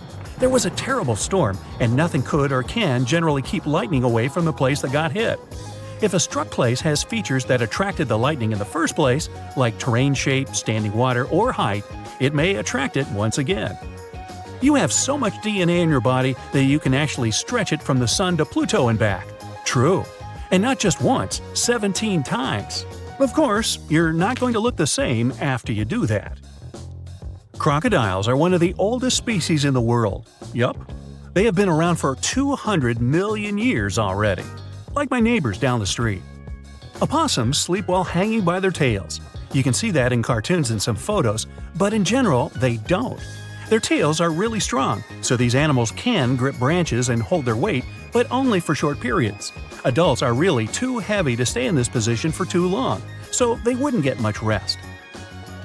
Goldfish have a 3-second-long memory. Nope. Those colorful fish are actually really smart. One study showed goldfish could tell the difference between 2 classical songs. They're not quick learners, true, but after over 100 sessions, they did it, which wouldn't be possible if their memory could really last only for 3 seconds. One type of salamander, you can read that on your own, go ahead, can extend its tongue over half of its body length in only 7 milliseconds. True. That's 50 times faster than a blink of an eye. Ooh, gotta be fast to catch that tongue map. People can multitask. Not true. Checking emails, talking on the phone, cooking, it seems like doing several things at the same time saves time, but research shows multitasking is not quite possible. Our brain is wired to do one thing at a time. So when we think we're multitasking, it's actually switching tasks, which can take even longer rather than saving us some time, as well as whittling down our attention spans. Earth is not the only planet with water. NASA discovered Jupiter had an ocean with twice as much water as we have on our planet. It's right under a layer of ice. Even Mars has some liquid water flowing. Also, the Earth is round. Or is it? Technically, it has flattened poles, together with a bulge at the equator. That way, it has an irregular shape of an ellipsoid. Zombies are not made up. True. Okay, humans can't turn into ones as we see in movies, but the animal kingdom has its zombies. For instance, there's a type of fungus that takes over ants, spreading specific chemicals in their brains. That makes an ant leave its family looking for the place where this fungus wants to live. The world's biggest waterfall is under the ocean. Oh, very true.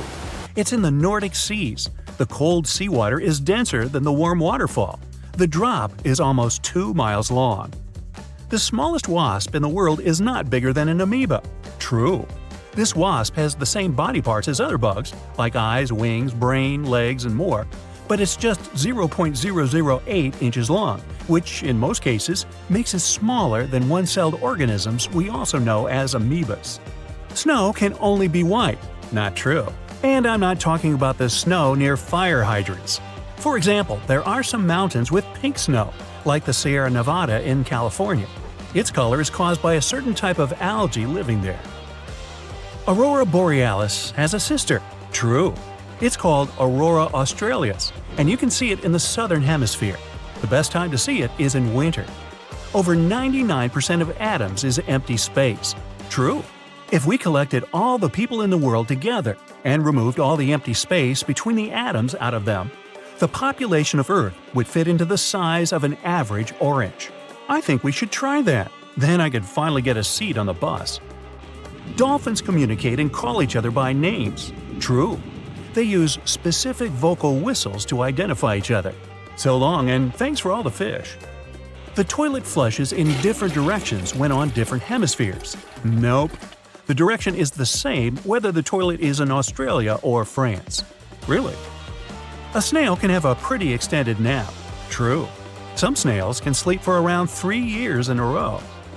Sharks smell just one tiny drop of blood from miles away. Not quite.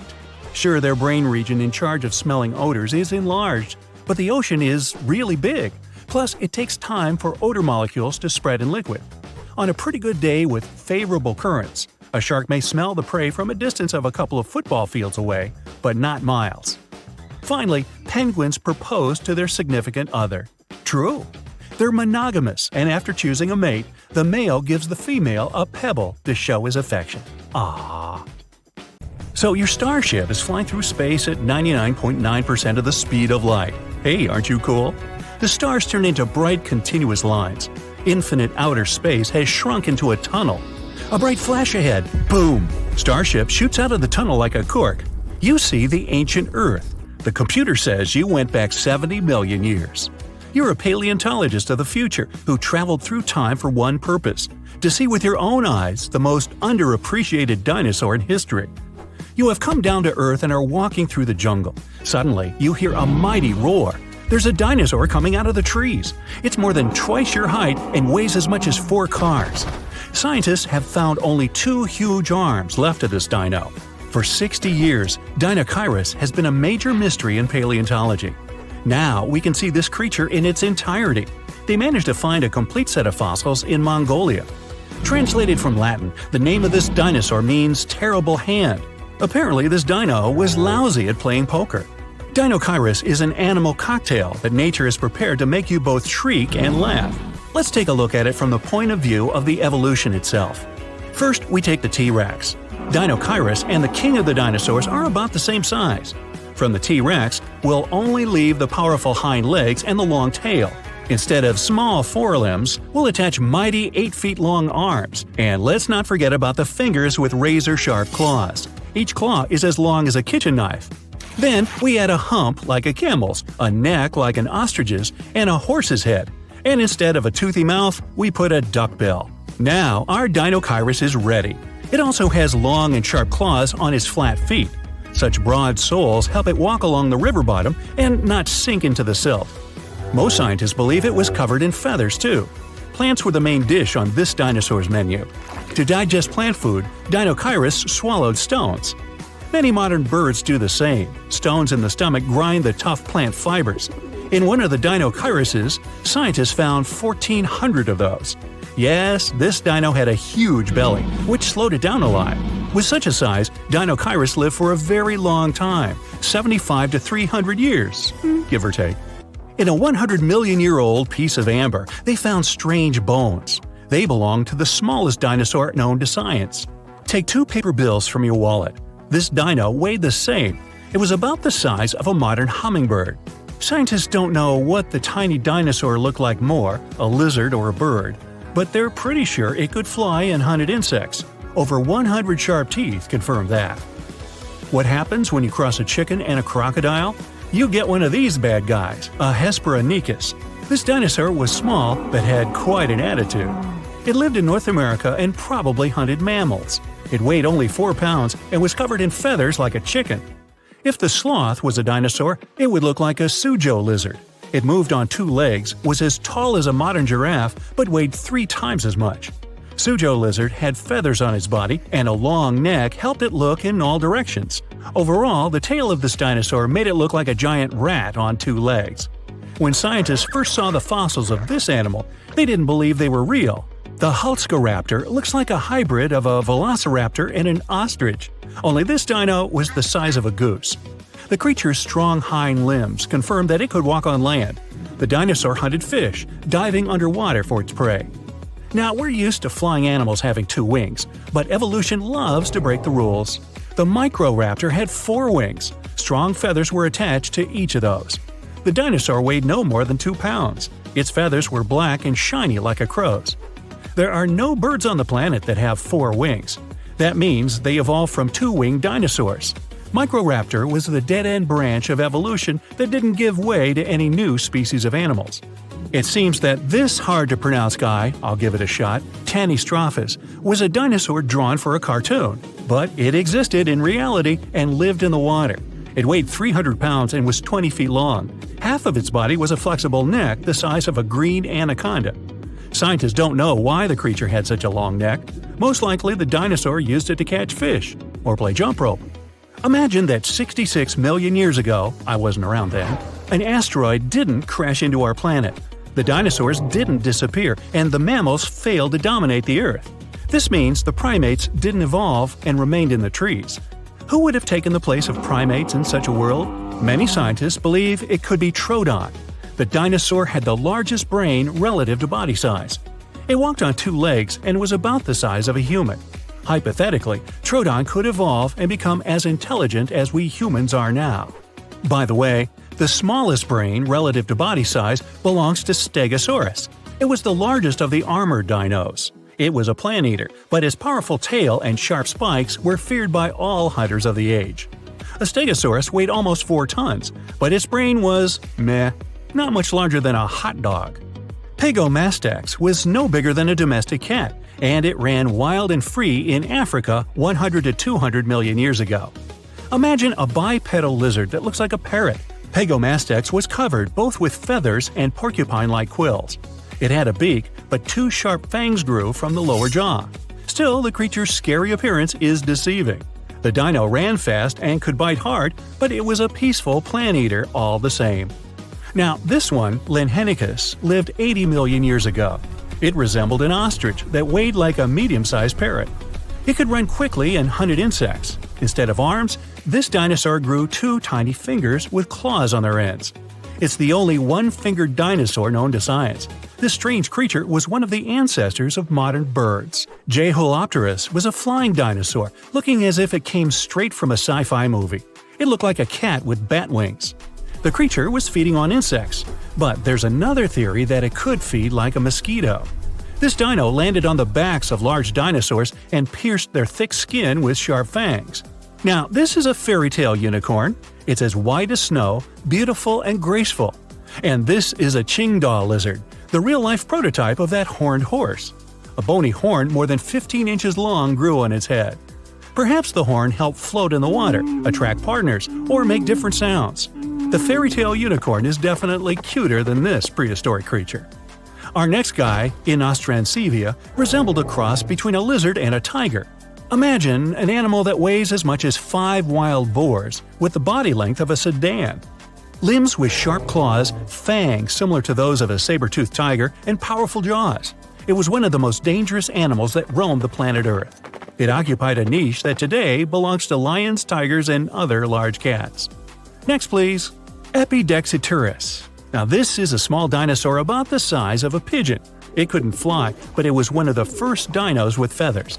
They were different from those of modern birds, though. They weren't divided into separate threads, but were whole and resembled plant leaves. This big guy, Therizinosaurus, isn't only known for its strange appearance and size, although it was as tall as a 5-story building and weighed like an elephant. The giant was notorious for the largest claws on the planet. It was really a manicurist's nightmare. 2-inch-long scythes protruded from its fingers. Despite those horrific appendages, it ate plant food, chewing it with its small teeth. The humongous jaws were needed to pull leaves off of tall trees. Ouch! Hey, I'm growing here! Meet the largest animal that flew in the earthly sky, Quetzalcoatlus. Just imagine a creature with a wingspan almost the width of a basketball court. To lift such a machine, it needed to be lightweight, so it only weighed as much as a modern pig, with its wings looking like a thin membrane. They stretched from the bottom of the legs to the elongated fingers.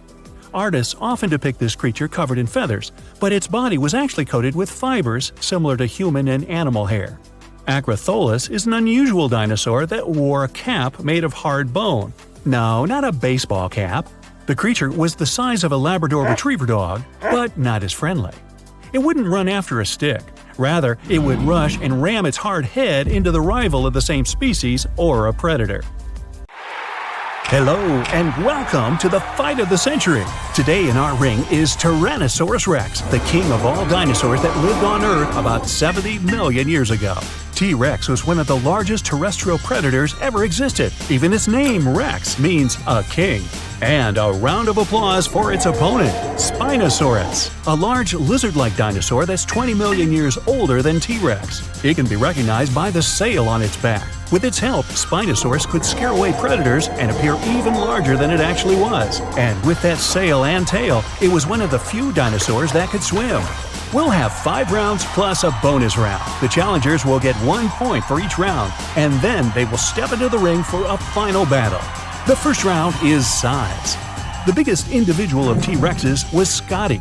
Its legs alone were taller than a basketball hoop. And if T-Rex straightened its back, it would be taller than a 4-story building, bigger than the tallest diving board at the Olympics. It's the height of almost 7 adults. Its feet left footprints on the ground the size of a large dog. And although its forelimbs were only 3.5 feet long, T-Rex remained the most dangerous dinosaur of its time. Spinosaurus walked and ran, leaning toward the ground. It was longer than a school bus. Its skull was one of the largest of any dinosaur that ever existed and looked like the skull of a modern crocodile. It was up to 5 feet long. Spinosaurus had a sail on its back the size of an adult human. Its hind legs were much smaller than those of T-Rex and were only 25% of the length of the entire Spinosaurus body. Its tail was elongated and more massive than that of T-Rex because of the tilted gait. The long tail at the back had to balance the heavy body in front. So, Spinosaurus was bigger than T-Rex, and the first point goes to it. 1-0. Moving on to the next category. Wait, no, I mean how heavy. If we put T-Rex on one scale, we would need at least 4 big SUVs to balance it out. 14 tons. The heaviest land animal is the African elephant, but it loses to the ancient dinosaur twice. But for its bones, the weight could have been even greater. They were hollow, so T-Rex could stay fast and agile. Otherwise, it would be almost twice as heavy and way slower. When Spinosaurus ran after its prey, it caused a small earthquake. Its weight was 1 SUV more than T-Rex's, about 18 tons in total. And just like T-Rex, Spinosaurus had hollow bones, but it was still heavier than a large cargo helicopter. So in this round, Spinosaurus wins again, and the score is now 2-0. And the next round is agility. Spinosaurus's top speed was about 21 miles per hour. In general, modern dogs can run at this speed. The fastest man in the world, Usain Bolt, can reach speeds of 27 miles per hour. So, Spinosaurus could catch up with him over a long distance. But Spinosaurus was also one of the few dinosaurs that could swim. This gave it the ability to eat fish and the ancestors of modern stingrays. And if Spinosaurus was cornered by other predators, it could always escape and hide in the water. At the same time, T-Rex could only walk on the water as deep as its legs would allow. Scientists argue how fast T-Rex could run. Some say it was 11 miles per hour. In that case, Usain Bolt could easily run away from it. Another estimate is 45 miles per hour. At that speed, T-Rex could get from New York to Philadelphia in about 2 hours. It was as fast as a modern car. If you met a T-Rex in a safari jeep, chances are you wouldn't escape from it. Also, T-Rex was very maneuverable. It used its tail to keep its balance, and by turning its tail, it could turn and change direction very quickly. For that speed and agility, T-Rex gets its first score, 2-1, in favor of Spinosaurus. And we move on. Strategy. The strategy of Spinosaurus is hard to determine because of the variety of its food. It's somewhat similar to grizzly bears. Spinosaurus mostly fed on fish, and it got its food by grabbing small fish, rays, and other marine animals. Scientists claim Spinosaurus was highly intelligent because it would often eat things it was unable to get on its own. Yes, these dinos waited until some larger predators had finished their meal and feasted on leftovers. Something we still do at my house on Tuesday nights. The main tool of Tyrannosaurus was the jaw. It had the power of a crocodile's bite. That means it could easily break even very large bones. And you wouldn't be safe even if you were sitting in a car. That's enough bite force to bend metal. The second technique of T-Rex was ramming. Imagine a big truck coming at you at high speed. Such a battering ram could take down even a brick wall. Besides that, it had powerful limbs and a tail. It used them to knock the opponents off their feet and then hold them motionless on the ground. So T-Rex was a more brutal and capable fighter. It gets a point for that, and the score becomes tied, 2-2. And now it's time for the bonus round, the Audience Choice Award. Meanwhile, dinos are having a little break. T-Rex is a true pop culture star. You may have seen it in movies, games, and even memes. Once, T-Rex's face was even on postage stamps. And the world's most famous fossils, of course, it's T-Rex skeleton in the American Museum of Natural History. But such popularity led to many myths about it. T-Rex could see motionless objects. You couldn't get away from it by just standing still. What's more, its eyesight was 13 times better than humans, and its sense of smell was excellent. It could track you like a hound dog. Unlike T-Rex, Spinosaurus is neither a movie nor a museum star. Today, there's no complete skeleton belonging to this dinosaur. Now scientists are looking for Spinosaurus's fossils. So, in the near future, we'll probably find out how epic this guy really was. The bonus round has no effect on the score, so we're still tied 2-2. The last round will decide everything. Combat tools. Spinosaurus used its teeth to get food. They were slightly bigger than your finger and as sharp as a needle. And there were 7 of them at the very tip of the jaw. But they were too short to do any damage to big dinosaurs. The rest of the teeth were deep in the jaw and were used for chewing. Other dinosaurs feared the claws of Spinosaurus. One of his thumbs could be as long as the distance from the tips of your fingers to your elbows. And this thumb ended with a sharp hook-shaped claw. These claws could leave a big mark on the skin of even the biggest dinosaurs. Now, let's look at the fighting tools of Spinosaurus's opponent. We know about the strength of T-Rex's bite, but it could have been even greater if their cone-shaped teeth had been stronger. They were the size of a large banana. This made them extremely sharp at the ends, but their enamel was pretty thin. Another tool were the claws. They were razor sharp and as big as a TV remote control. And its tail was so massive that its blow could knock down even a very large dinosaur. Time to let our fighters back into the ring. During the break, T-Rex chased a small dinosaur and ran out to the coast. Spinosaurus was waiting in the water looking for some snack. T-Rex rushes forward first. It reaches its maximum speed and tries to use its battering ram, but Spinosaurus manages to bounce aside. Agile T-Rex turns around quickly and knocks Spinosaurus off its feet with its massive tail. Then it tries to crush it with its foot. But Spinosaurus begins to swing its limbs around and scratches T-Rex. This gives it time to get on its feet. But in the next second, T-Rex bites it hard. Spinosaurus decides to retreat towards the water. T-Rex chases it until it's up to its neck in the water. It can't chase it any longer because it's not that good at swimming. Spinosaurus doesn't want to continue the fight and swims away to a safer place. And T-Rex wins this fight and takes the title of champion of all land dinosaurs. Are we off? Okay. Whew. Good thing the folks at home can't smell this. These guys stink. Meganeuropsis was a giant dragonfly that lived on our planet almost 300 million years ago. It was about the size of a modern-day falcon, with a wingspan as long as your leg. It had long and sharp claws that it used to catch food and for protection. They could even grab small animals and carry them through the air. Their speed and maneuverability made them formidable hunters. Meganeuropsis is the most giant insect ever found on Earth. Scientists believe it might have reached this colossal size because there used to be more oxygen in the air. There were other gigantic insects that lived before the dinosaurs too. Some ancient ants could grow to the size of a hummingbird. And if that wasn't scary enough, they could also spit acid, like something out of a movie. These ants lived in large colonies, and their anthills were several times bigger than the ones we see today, and could resemble a bear's den. This thing is an Arthropleura, an ancient ancestor of the giant millipede. This monster dwarfed the last two animals, growing to the length of a car. It lived in rainforests, and it could move at great speed. Imagine being chased by one of these. Fortunately, Arthropleura weren't carnivores like today's centipedes. They only ate plants. Another reason the insects grew so big back then is that there was less direct competition. They could evolve and grow without being eaten by more successful animals. Brontoscorpio lived about 400 million years ago and could reach 3 feet in length. That's 15 times longer than modern scorpions. And unlike modern ones, it had not 2, but 4 claws. This amazing creature could also breathe on land and underwater. That's because it had both gills and lungs. It's believed that these guys were some of the first to evolve and change their habitat from water to land. Now, onto a far stranger marine animal, Anomalocaris. It's thought to be the very first predator to live on our planet.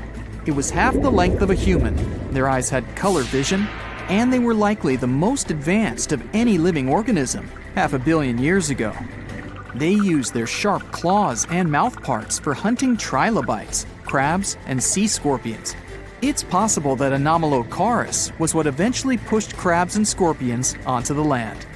They might not look very similar, but Anomalocaris was also an ancient ancestor of modern crabs. Dunkleosteus was an enormous ancient fish.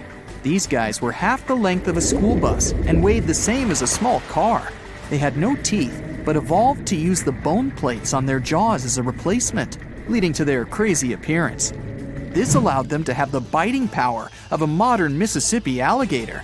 Most impressively, it could close its jaw multiple times in less than a second. This created a powerful flow of water right into its mouth. Smaller fish would get caught in the current and pulled right into a Dunkleosteus' mouth. Their skull was heavily protected by bony armor. It was like it was wearing a helmet. This protected it from almost any strikes and made it the apex predator of its time. Achmonistion is the ancestor of all sharks in existence, living around 340 million years ago. No one knows why, but in addition to the usual shark fin, it had something that looked like an anvil on its back. Another feature of the Achmonistion was a massive spike on the underside of its body. It was very sharp and covered with many teeth. Tiktaalik were some of the first animals to set foot on land. It had gills and scales, like a fish, but it also had some of the features of land animals. It looked a bit like a cross between a fish and a lizard. Its front and back fins began to turn into limbs, so it could crawl along shorelines. And it developed lungs as it spent more time out of the water. This weird fish may be the ancestor of pretty much every modern land animal today, including us. Back to land, this is a Dimetrodon. It looks like a lizard, but it's actually a synapsid, a close relative of mammals. It was the size of an alligator and had a giant sail on its back. Scientists aren't certain, but it's believed that the Dimetrodon used this sail to get heat from the environment faster. It also helped them camouflage themselves in the tall grass. These guys are often confused with dinosaurs, but they disappeared 40 million years before the first dinosaurs appeared.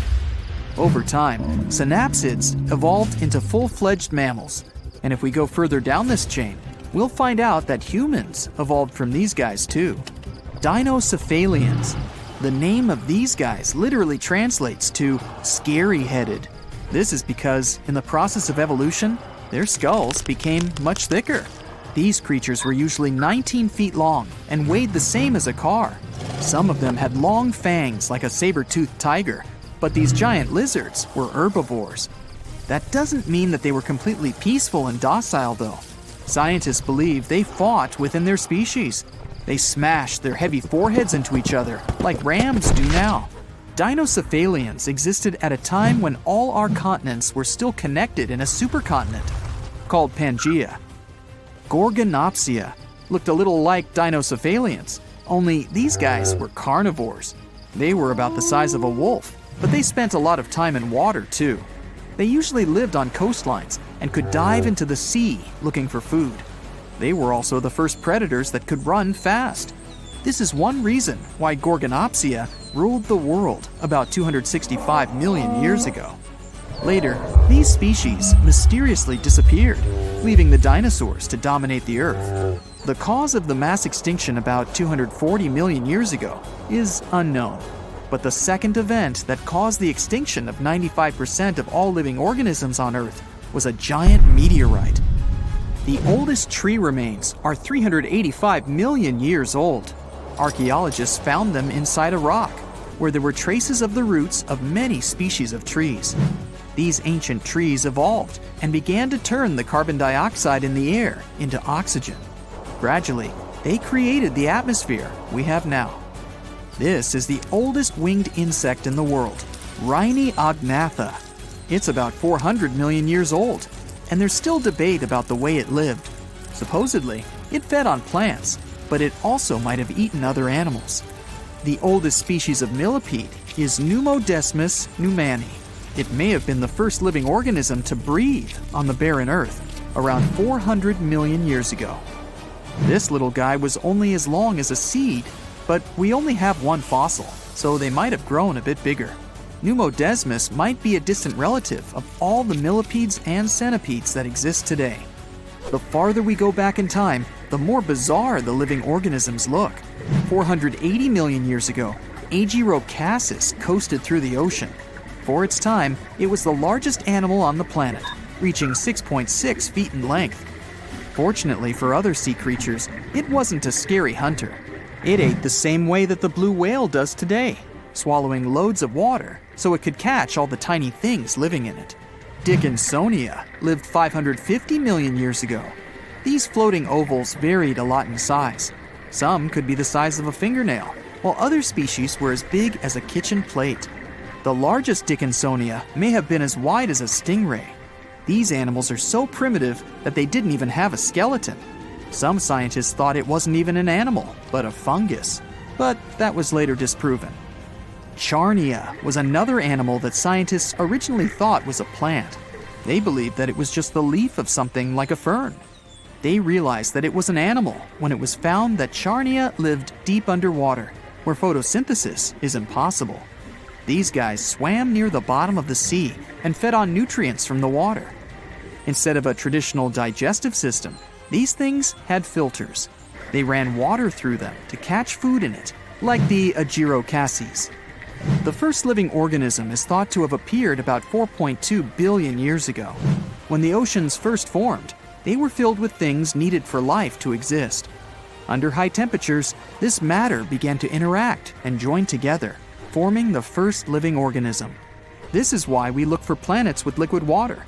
We know life on Earth started with water, so many people believe that water is the most important factor in the origin of life. Boom! An explosion of supersonic waves, interplanetary heat, dust, fumes. The Earth's atmosphere has been invaded by a cosmic rock the size of Everest. A few seconds ago, this rock, weighing trillions of tons, was hurtling towards Earth. It could fly from New York to Anchorage faster than you could fry yourself an omelet. This monster's name? The Chicxulub Incident. Epic name, right? 66 million years ago, it crashed into the Earth. Back then, dinosaurs ruled the planet, but not for long. The epic collision took place in modern Mexico, in the Yucatan Peninsula, right near Cancun, where the dinosaurs were vacationing. Well, probably not. Still, the huge space rock hit the ocean, but even all that water couldn't stop the inevitable. The collision caused a huge amount of energy to be released. The horror on a planetary scale had begun. Imagine a mini-sun lighting up the surface of the Earth with tsunamis the height of the Statue of Liberty bursting from the epicenter of the watery impact. Not good. The blast blew through the surface of the Earth. It was as hot as an oven and burnt everything in its path. The impact provoked a colossal earthquake and serious volcanic activity. A bunch of volcanoes simultaneously released hot lava and ash into the prehistoric skies. Millions of tons of ash and soot poisoned the air. This formed a huge ash cloud in the atmosphere, which blocked out the sun's rays for several years. The long winter had begun. Only there wasn't any snow falling from the sky, but rain made of sulfuric acid. Yes, the Chicxulub incident might just be the most important thing that ever happened in the history of our planet. Even more than YouTube. Back then, there were loads of volcanic eruptions, a lot of flammable oxygen in the atmosphere, constant temperature changes. It was the perfect and worst time for all of this to go down. So, how are we so sure about all this? Well, the asteroid left an absolutely huge crater on the planet's surface. Today, this scar is hidden under the Gulf of Mexico. Scientists found a lot of places on Earth with abnormally high levels of iridium. This metal is very rare on Earth, but it's in a lot of asteroids that scientists have examined. Scientists studied some 66-million-year-old rocks. In the layers of rock, they found dust, the same dust that comes from asteroids. This could only have happened if a huge asteroid had crashed into Earth. The catastrophe led to the extinction of not only the dinosaurs, but also the asteroid. It was so hot at the point of impact, part of the asteroid just disappeared. A lot of water vapor and carbon dioxide shot up into the atmosphere. But the biggest problem, sulfur. It got kicked up by the asteroid impact and flew up into the air. These tiny sulfur particles blocked out a lot of the sun's rays. Without the sun, a lot of plants disappeared and the climate eventually got colder. The immense heat turned stones into glass. Scientists call these things tektites. The energy of the impact threw them up into the skies. After a short flight, the tektites fell down to Earth. But it wasn't pretty. Rain fell too, only instead of drops of water, you'd have seen hot glassy fireballs. They bombarded the planet's surface for days. The tektites set fire to everything. Scientists found evidence of this all over the world, not just near the collision site. But a lot of things from back then are still a mystery. Some scientists think that Chicxulub wasn't even an asteroid. It might have been a comet. Asteroids are mostly made of stone and metal. Most often they kind of look like a potato. A comet contains rock, metal, and ice. Comets look like dirty cosmic snowflakes, complete with ammonia, methane, and carbon dioxide. Comets sometimes come from the Oort cloud. It's a huge cloud of ice and debris around our solar system. From time to time, comets break free from the pack and head towards our sun. According to scientists, this special comet flew right past Jupiter. The gravity of that huge planet accelerated the comet even more. It flew towards the sun, gaining more and more speed. The comet's outer ice shield started to evaporate, and it probably gave off a lot of dust and gas, which made it look like it had a tail. The sun's gravity eventually shattered the comet apart. One of the fragments flew through space and crashed into the Earth 66 million years ago. So, asteroid or comet? The truth is, we'll never know. What we do know is that the Earth was seriously unlucky to be in its path, and it was never the same again. The catastrophe stopped the development of 75% of life on Earth. Some bigger marine animals, like crocodiles, turtles, and fish, survived the impact. Out of all land animals, the only ones to survive were the ones that were, on average, smaller than the modern raccoon. That includes a bunch of special species of dinosaurs, the ancient ancestors of birds. Scientists believe they survived for two reasons. After the huge impact, it took a long time for plants to start growing again, and a lot of animals didn't survive. Most remaining animals didn't have enough food. But these dinosaurs had a beak. With its help, they could split open nuts and dig seeds out of the soil. so they survived. The second reason is that these lucky guys had bigger brains. Some people think that they were able to cooperate with each other and quickly adapt to the new conditions. Other life forms survived too. Fungi and mold survived underground and underwater. Gradually, the darkness cleared away and ferns began to take over the lifeless landscape. After a few thousand years, forests started to reappear. The animals that survived were pretty much all inconspicuous and small creatures. They lived in burrows, safe from all that hot ash. Before the collision, mammals had lived in the shadow of dinosaurs. But with all the dinosaurs suddenly gone, things were about to change. Mammals were able to take over. They began to dominate life, at least on land. Back to the moment when everything changed. Turns out, it wasn't the size of the asteroid that made it so powerful. It was more about the angle in which it hit the Earth. If the angle of impact had been different, the dinosaurs might have even survived the catastrophe. So, what would that have looked like? Well, let's travel back, way back. Oh no, there's a giant asteroid heading for Earth. Oh, wait, never mind, it missed. Whew. There are plenty of earthquakes, tsunamis, and volcanic eruptions every day, but dinosaurs don't mind that much. No big deal. Fast forward a few million years, and most of these ancient lizards have changed and are now unrecognizable. Thanks to a couple of ice ages, many dinosaurs are now totally covered with feathers to protect them from the cold. Mammals exist, but they're few and far between. You see a lot of bats in caves. There are tons of rat-sized rodents in the forests. During the day, they hide in the undergrowth or in burrows. At night, they go out in search of food. There are no horses, no elephants, or other large mammals. Why become large and eatable when there are so many dangerous reptiles with huge fangs around? There are no whales in the sea. Parrots, hawks, and pigeons are nowhere to be seen. But pterodactyls 2.0 whiz past you constantly. Some are about the size of a helicopter, while others are no larger than a swan. There are plenty of primates, but they're in no hurry to climb down from their trees and walk on two legs. No venturing out into the savannah, no evolution into Homo sapiens. In this alternate reality, open spaces are very dangerous. But then again, so are forests and trees. Nowhere is safe.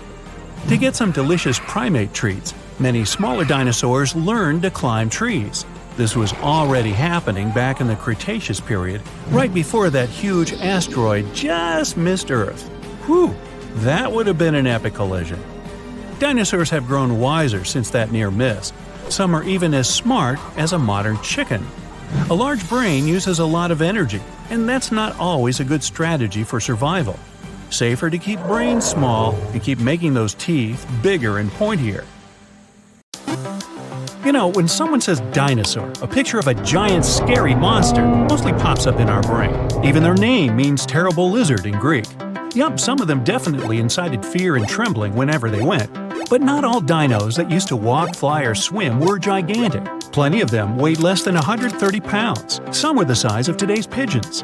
Mouse, fox, deer, giraffe, elephant, whale, modern animals come in different sizes.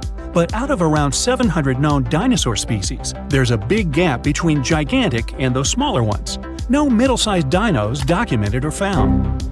Big carnivores such as T-Rex ruled the Earth. Smaller dinosaurs could hide when they saw them coming, but middle ones wouldn't stand a chance. Even if they somehow managed to run away, the juveniles of these biggest predators would come after them.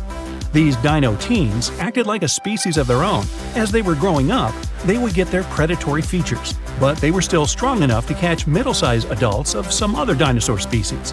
Teenage T-Rex, for instance, was much slenderer than its parents, but also got those fearsome teeth and powerful tail we'd be afraid of at a pretty early age. Yow! Herbivores grew so big because they were, well, quite greedy. These dinosaurs could eat enormous amounts of food in a very short time. Sometimes they would even swallow whole branches so quickly they didn't even have time to chew. Since they didn't have sharp teeth like carnivores, evolution had to give them something else for protection, things like horns and spikes. But also, carnivores were smaller, which is another reason they had carried on for so long and managed to survive. The smallest dinosaur skeleton found was called mouse lizard. Go ahead, try to eat that one, T-Rex. You'd have to find it first. Scientists used to believe birds evolved from meat-eating dinosaurs called theropods. That's the group where T-Rex belongs to. But later, they found birds evolved from smaller species from that group. Whew, we really got lucky there. Dinosaurs mostly hatch from eggs, like birds. Even when they classify dinos, scientists don't divide them into plant or meat eaters. They say there are two groups, one that had lizard-like hips and the other with bird-like hips. The oldest fossilized bird dates back 150 million years. Those birds even kind of looked like smaller feathered dinosaurs. They had sharp teeth, but again, luckily, they lost them and later evolved beaks. Picture if they didn't. Today, toothy pigeons would be chasing us around. Okay, take it easy, buddy. Not so funny anymore. So, speaking of small, feathery creatures, T-Rex was also one of them. Yeah, hard to picture it, but even the tyrant lizard king wasn't always that scary. In the early stages, T-Rex was just a fuzzy ball, big as an average-sized turkey. Juveniles were small and weak. Predators, sickness, lack of food, all these things would sometimes be too much to fight after getting out of the egg. So, small, fluffy T-balls only had 40% chance to survive to their first birthday. Bam! The asteroid hit the Earth. The big space rock was the size of Mount Everest, and it traveled at 45,000 miles per hour. After it entered the gravity in Earth's atmosphere, it turned into a fireball. Dinosaurs were spread all over 7 continents, even Antarctica. True, Antarctica wasn't covered in snow those days. Poles had rich forests growing there. Not only dinosaurs went extinct at that point, but around 75% of all animals that lived on Earth. When the asteroid hit, it made a large crater where this huge heat wave and blast wave went out, throwing enormous amounts of matter into the atmosphere. The soot in the air didn't completely block out the sunlight, but it was seriously reduced anyway. Without light, plants didn't have conditions for normal growth. That way, fewer herbivores could survive, which meant less food for carnivores. The whole ecosystem started collapsing like dominoes. Dinosaurs have been gone for the past 65 million years, but their family trees have stretched back 165 million years, way more than the human ones. But not all dinosaur species lived at the same time. Fossils are the only way we ever got a chance to meet dinosaurs. Our age never actually mingled with the era of these magnificent beasts, since some form of humans were only here 6 million years ago. More modern humans that we can closely relate to walked the Earth roughly 200,000 years ago. Some species did see dinosaurs though, like green sea turtles. These fellas have been here for so long, I guess they really have lots of cool stories to share. And not just them. Bees, starfish, lobsters, crocodiles, snakes, sharks, horseshoe crabs, cockroaches, and many others were also there to see the dinosaurs rise and fall. Dinos mostly had pretty small brains, like me. For example, Stegosaurus had the brain the size of a walnut and could grow up to 21 feet. No jokes here, since good old Stegosaurus had some other impressive features, such as those huge upright plates on its back. Yep, those could reach up to 30 inches in length and are something we all recognize this dino for. Scientists are still not quite sure what these plates were for. Perhaps for regulating blood flow and, by that, controlling Stegosaurus's body temperature. The plate system might even control their skin color, which came in handy if they wanted to scare off predators or attract potential mates. Troodon had a bit more than a walnut in its head, a body more than 6 feet long, a brain the size of today's birds or mammals, great hunter, stereoscopic vision. It was also one of the first dinosaurs discovered in North America. T-Rex is the most famous dino, and one of the first ones we think of when someone mentions big lizards. But it wasn't even on the list of the 15 biggest in the whole group. Argentinosaurus was the biggest dinosaur and the biggest land animal ever found. 100 feet long, 75 tons. Wow, this one really made the ground shake. So if dinosaurs were alive in our age, and you were on the 6th floor, casually watching TV and chilling, and suddenly seeing the head peeking in on you through your window, yup, that would be Argentinosaurus. That wouldn't be such a big problem since this giant was a plant eater. So it would probably wait for you to throw out some fruits or vegetables from your fridge. Now, considering its size, you need to have around 1,500 to 2,000 pounds of plants. Phew, triffle, who doesn't have that in the fridge? Plesiosaurus was a marine reptile that lived in the dinosaur era and went extinct almost as they did. I think I'd rather face T-Rex than this one. Dinosaurs ruled the land where you can at least take shelter, I guess. But Plesiosaurus ruled the waters, and you got nowhere to hide there. This giant would propel itself through the water with its enormously strong, paddle-like flippers. They'd move the animal up and down, sort of like birds' wings. So, if we'd give away some titles, this one, Suchosaurus, would be promoted to the weirdo of the dino group. It looked like a huge rat with a very furry body. Its look suggests it could be related to today's ground sloth. For a long time, scientists thought dinosaurs were cold-blooded, like lizards, snakes, and other reptiles. Later on, another research came in, and it turned out they were more of warm-blooded animals, something like mammals. In 2014, scientists finally settled that dinosaurs were mostly mesotherms. That means they were somewhere in between. Scientists observed fossils found in ancient rocks to find out when some animal lived and how it behaved. Most of the fossils found were from dinosaurs that lived near water. Water covers their remains with mud, keeping them buried deep below. Not many fossils have been found in mountains or deep in jungles. Even before dinosaurs, there were some pretty scary reptiles. Ruling lizards, archosaurs, mammal-like reptiles, therapsids, and pelycosaurs. Around 20 million years after dinosaurs appeared and evolved, one of the most dangerous reptiles was still out there, the prehistoric crocodile. A couple of million years more were supposed to go for dinosaurs to truly start their reign.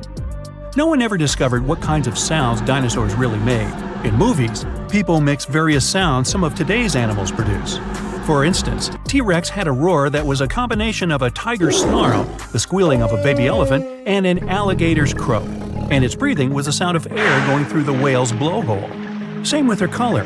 People mostly think dinosaurs were grayish-green because that's how they show them in movies, as some sort of big lizards. Their color still remains a mystery, but recent research has shown pigments some species had, with one in particular having white and orange rings on its tail. How cool.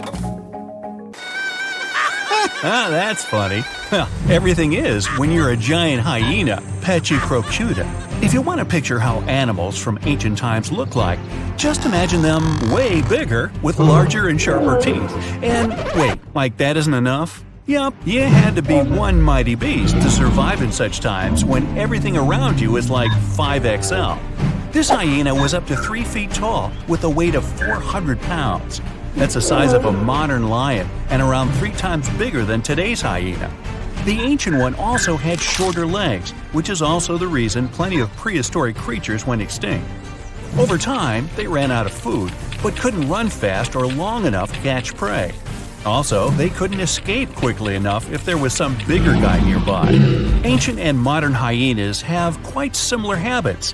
Diet, meat, and meat. They both prefer to steal food from other usually smaller predators rather than go hunting on their own. And of course, they're both always smiling at everyone around. Cheese! You always somehow picture sharks as those marine animals we should be afraid of, right?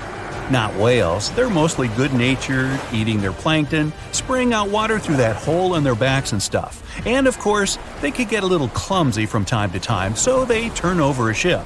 Anyway, they're not that into hunting humans.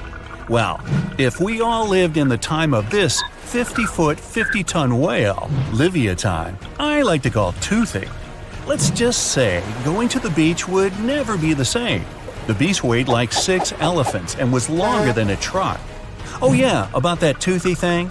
This whale had teeth longer than your palm and a quite refined hunting instinct. So it went after all marine animals, including other whales too. Its only rival was the megalodon itself, the only biggest and scariest shark that ever lived on our planet. Okay, of course, this list is full of giant and dangerous animals with extra sharp teeth who you're certainly glad they went extinct. But there's also some close relative to a human ancestor here too. Hello, distant cousin? Paranthropus.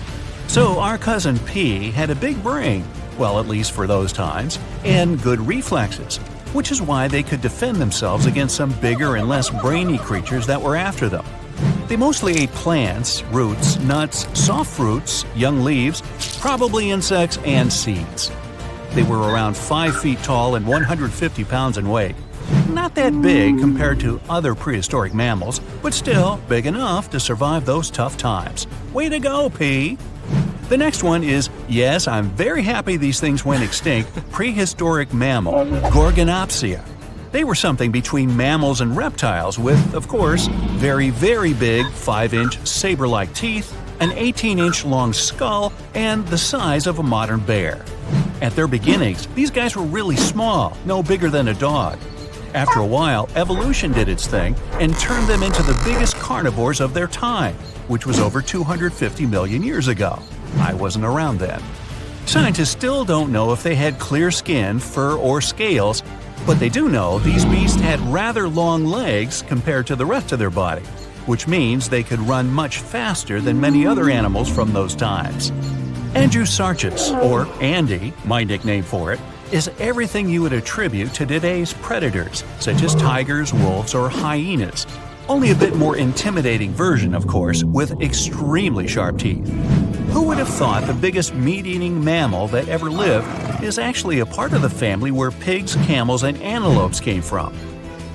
It had the size of a modern bison, with a weight of at least half a ton. Andy wasn't that picky with the menu, so it went after most other animals that lived back then, which was around 40 million years ago.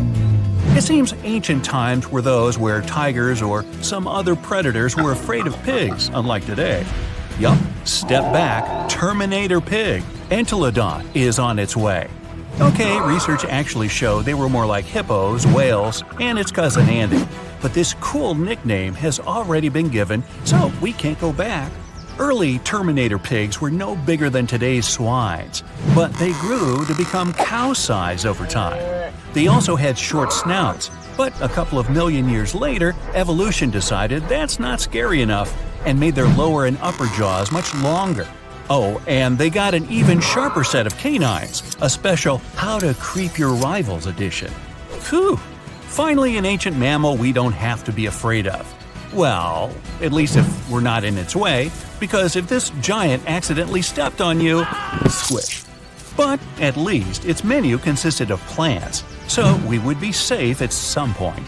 Let me introduce you to the gentle giant thunder beast, Brontotherium. It had quite a sturdy nasal horn, weighed 3 tons, and was 16 feet in length, which is bigger than a modern rhino. The size, unfortunately, didn't help it much. Andy was always just breathing down its neck, preying at it and its companions.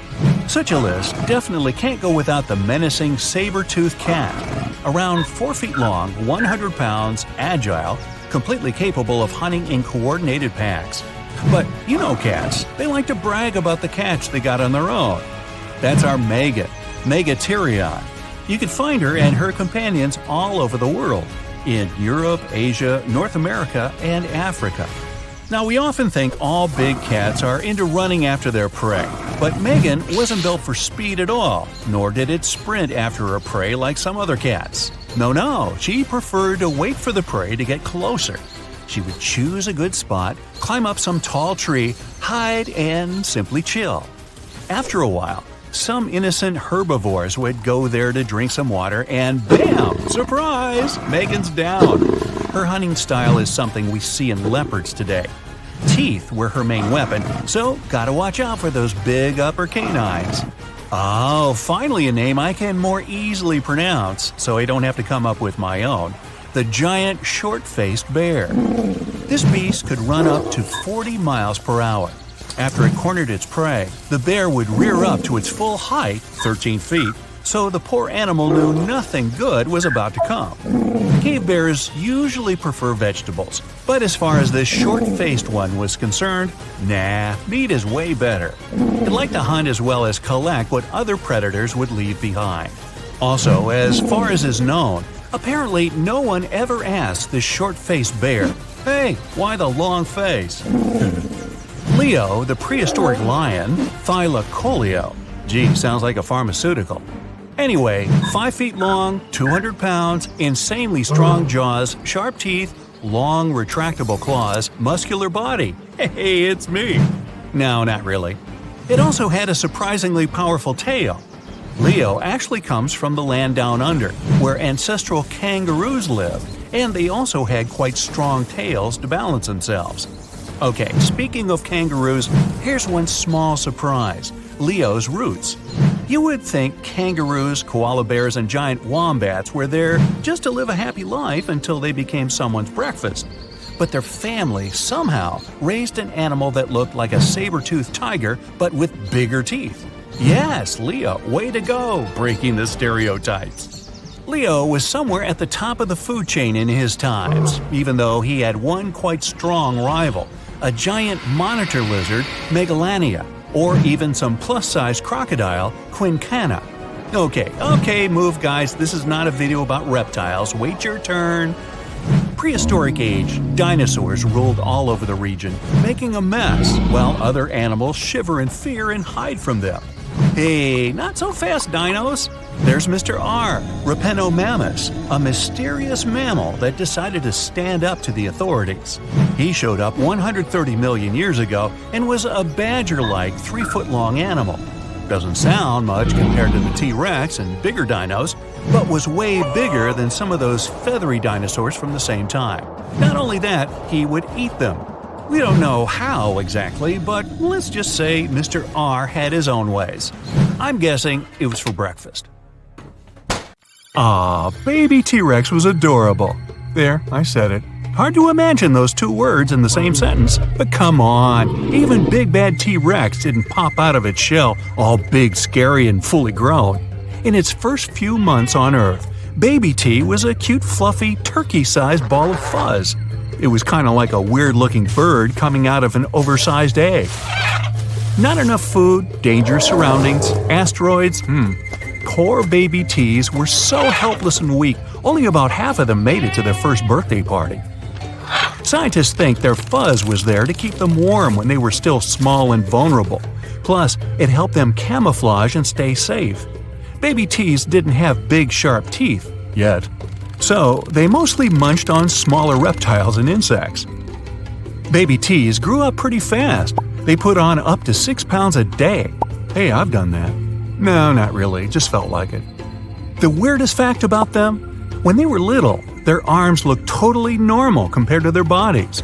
But by the time they were full grown, their parents were super famous.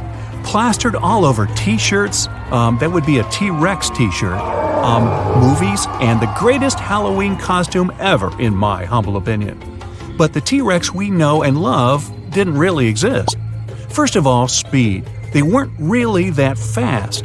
In the movies, you could never get away from them, even if the path was clear and you were in a pretty decent car. Early predictions were that T-Rexes could run somewhere between 10 and 30 miles an hour, which is whoa! But recent research shows they could only reach around 12 miles per hour. Anything more than that would have shattered their massive bones. So relax. After a couple months of training, even the most dedicated couch potato could get away from the sharp teeth of this guy. And what about our good friend Stegosaurus?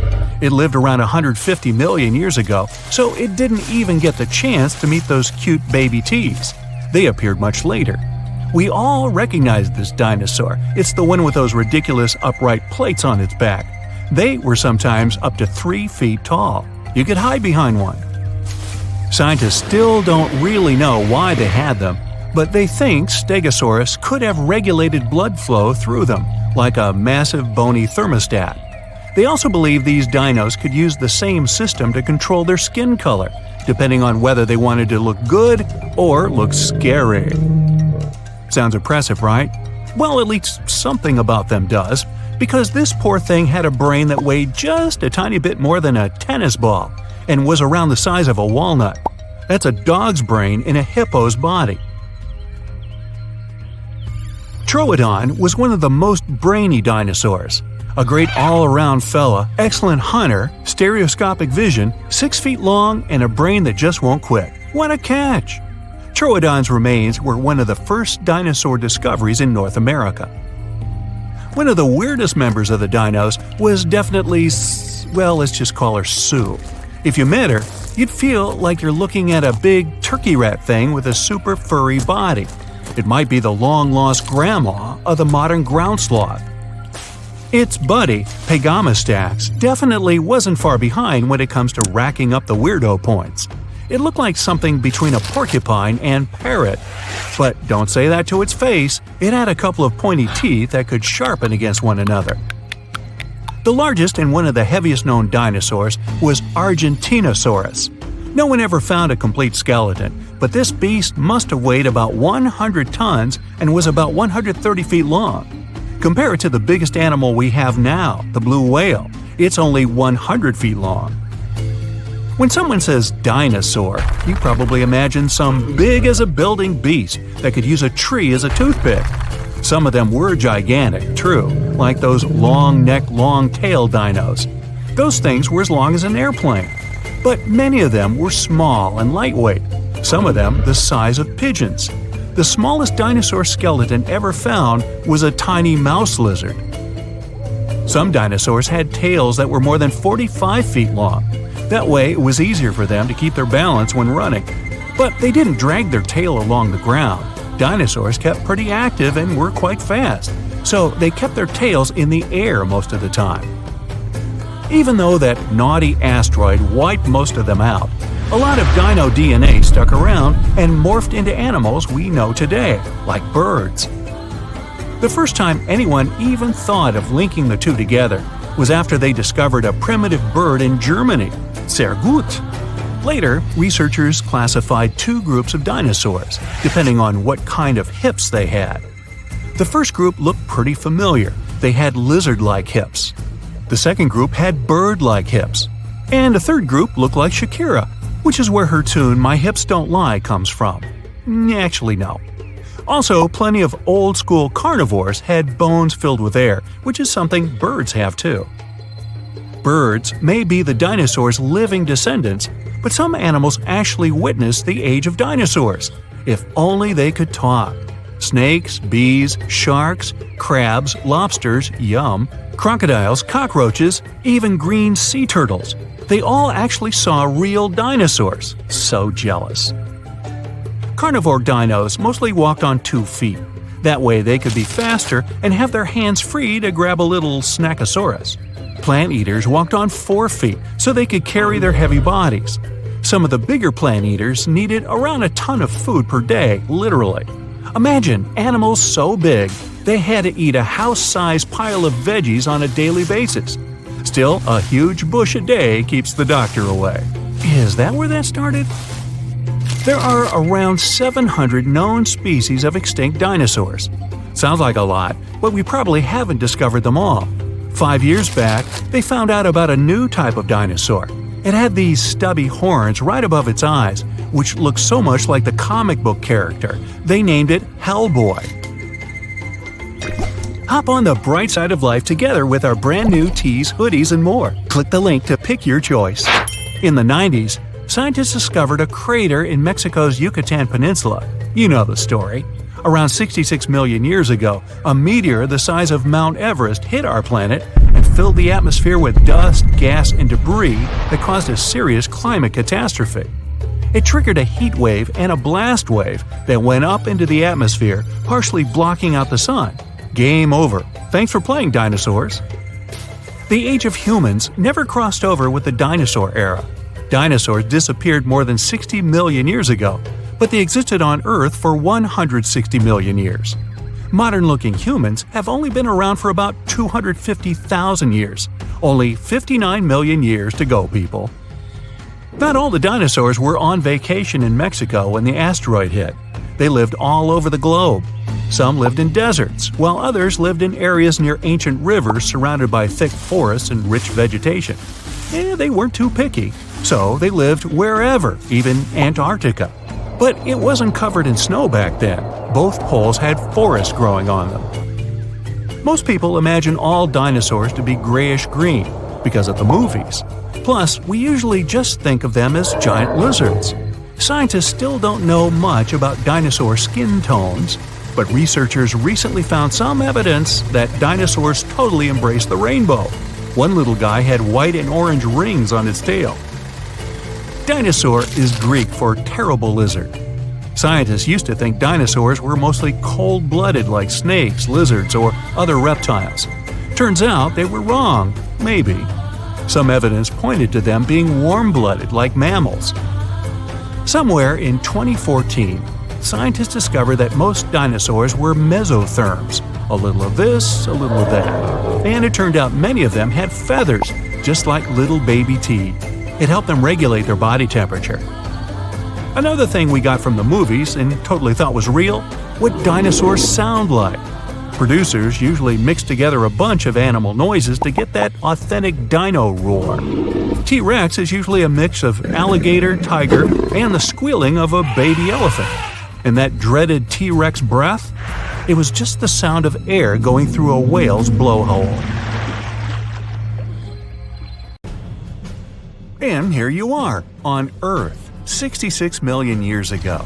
It's one of the warmest periods in the planet's history. There are no ice caps yet. Everything is lush and green. Dinosaurs roam the Earth. Massive sauropods peacefully chew on flowering plants and trees, their young ones following closely by their side. You strain your neck to see their heads 5 stories above you. But that's when you see something else. A bright spot in the sky. A shooting star. Make a wish. Wait a minute. The star grows bigger, brighter. Little do the mass reptiles know, today marks the beginning of one of the largest mass extinction events in Earth's history. 3/4 of life on our planet will be wiped out. Hey, we'll just hide over here and watch. 5 seconds before impact. The meteorite rips a hole through our atmosphere like a needle in a balloon. The resulting supersonic shock wave starts to ripple around the globe. You'd hear it on the opposite side of the planet. The cosmic monster falling toward the Earth is the size of Mount Everest, at least 6 miles wide and weighing 460 trillion tons. The meteor is coming in hot and fast, 12 miles per second, heading right for the Yucatan Peninsula in present-day Mexico. At that speed, it could travel from LA to New York in under 4 minutes. Impact. The mountain-sized asteroid smashes into the Earth. If only it had been anywhere else, life on this planet might look a lot different today.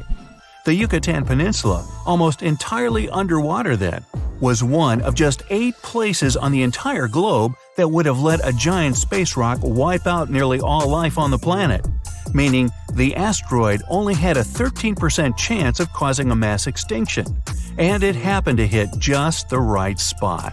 Well, aren't we lucky? At the point of impact, there's an explosion 1 billion times more powerful than even the most massive volcanic eruption. It looks like a new sun has appeared on our planet's surface. The meteorite digs into the Earth's crust and explodes into 1 million pieces. You can still see the scar it left. The Chicxulub crater is 93 miles wide and 12 miles deep. It could fit the entire state of Vermont and 24 Burj Khalifas stacked on top of each other. Something that leaves a scar like that has global consequences. The Earth ripples. The shock wave spreads for thousands of miles. The air blasts flatten forests in a second. Everything within striking radius is set ablaze. Nothing survives ground zero. But that was just the beginning. Smaller fragments of the meteorite, as well as parts of the Earth displaced by the giant hole it dug, go ricocheting out, reaching as far as Canada. The sky lights up with fireballs. They smash into the surface as well. Dinosaurs that weren't in the blast radius run in panic, but they have nowhere to hide. It's only about to get worse. The shock waves race across the sea. The tsunami is nearly a mile high when it hits the coast. The waves keep traveling, reaching the furthest corners of the planet. Even across the Pacific and up into the North Atlantic, they're 5 stories high. They wash away everything in their path. Besides the raging fires and skyscraper-sized tsunamis, the Earth is shaking from the worst earthquakes in history. A planet lush and teeming with life only a few minutes ago has turned into a nightmarish place. But this was only Phase 1. 5 minutes after impact. Small rocks, dust, and ash rise high up into the atmosphere. These objects heat up and melt. They turn into hot lava that begins to fall to the ground like burning rain.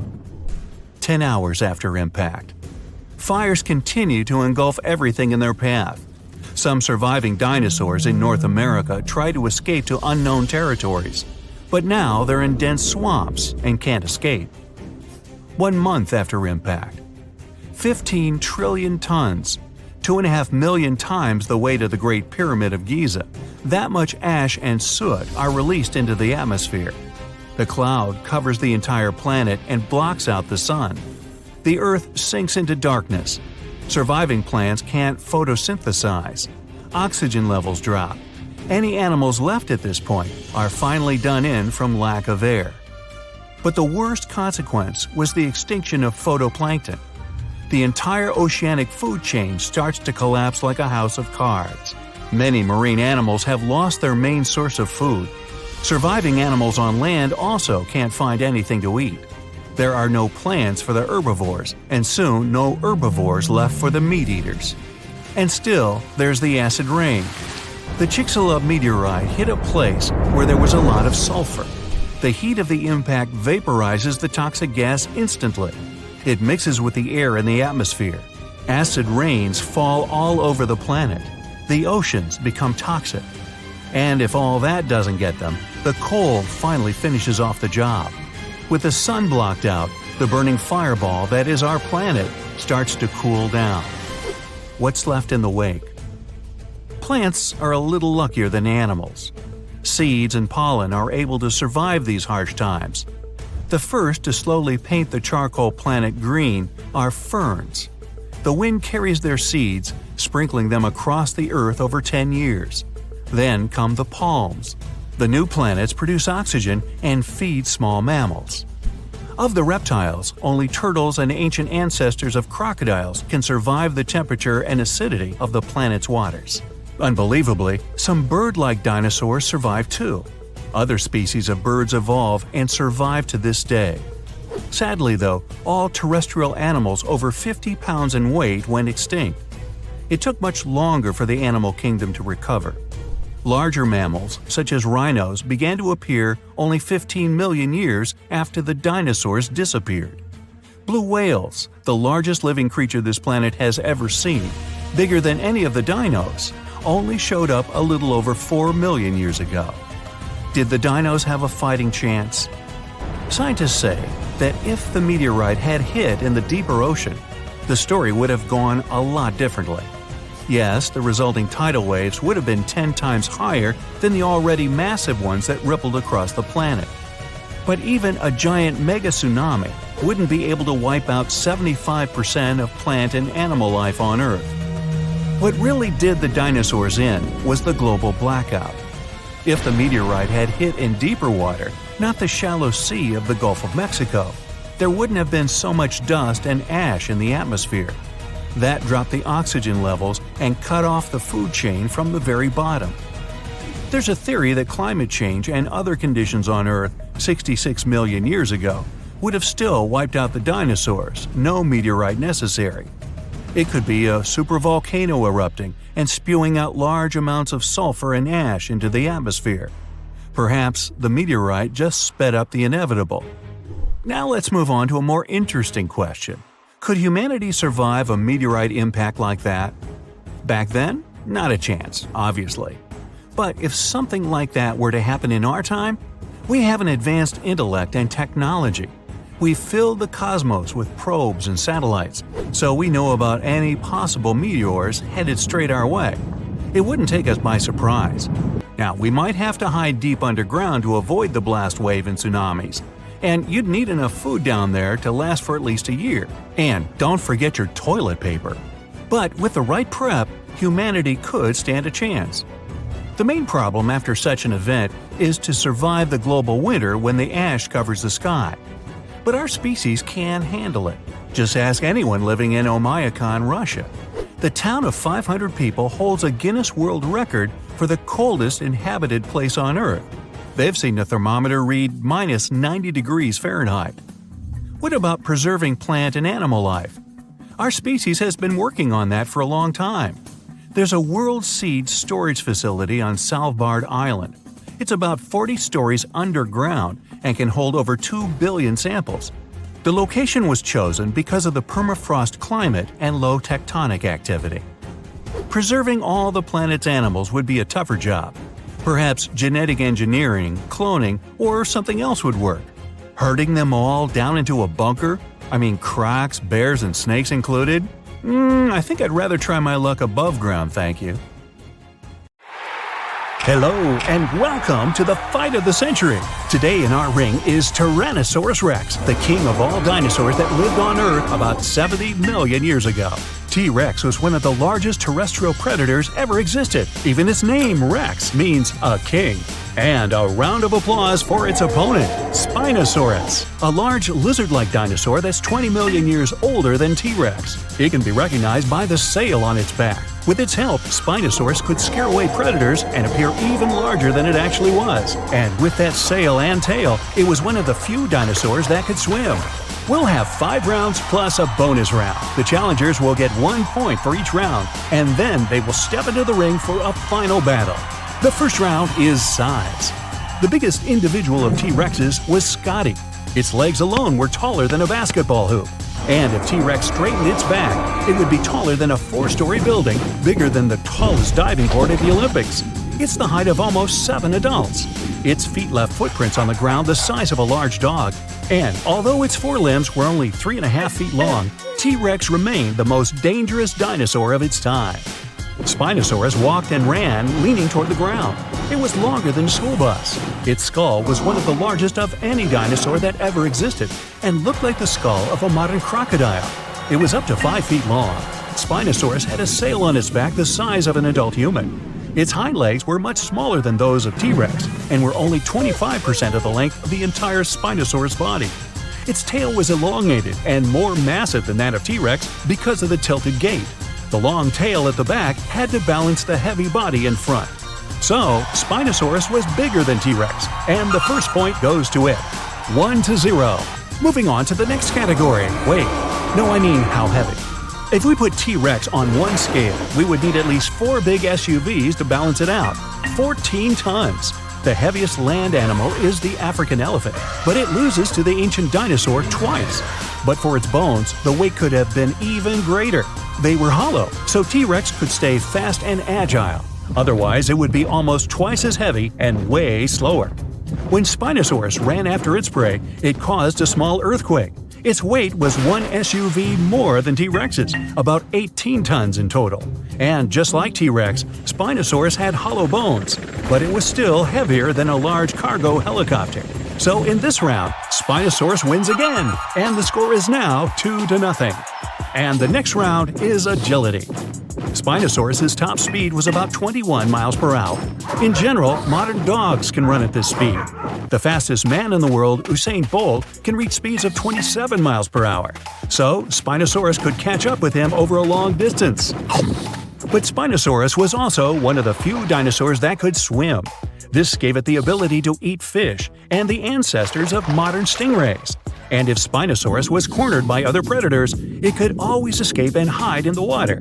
At the same time, T-Rex could only walk on the water as deep as its legs would allow. Scientists argue how fast T-Rex could run. Some say it was 11 miles per hour. In that case, Usain Bolt could easily run away from it. Another estimate is 45 miles per hour.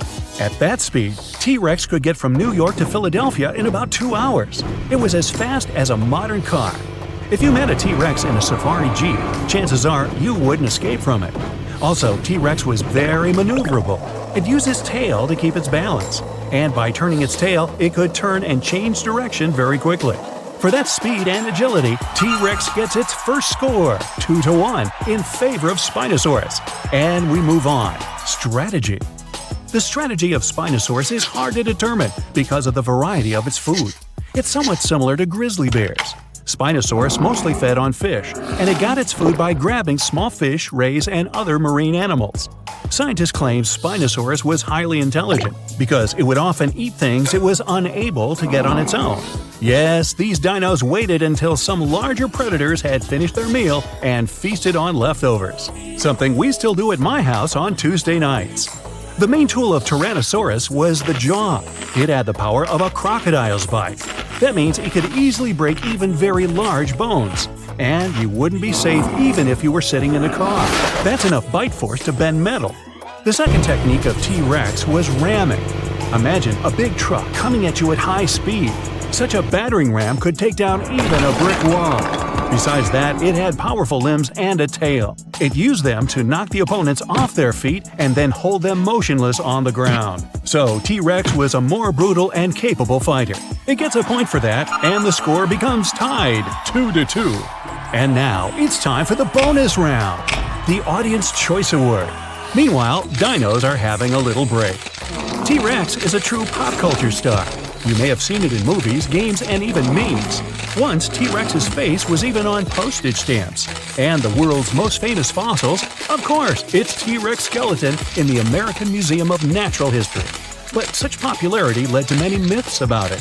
T-Rex could see motionless objects. You couldn't get away from it by just standing still.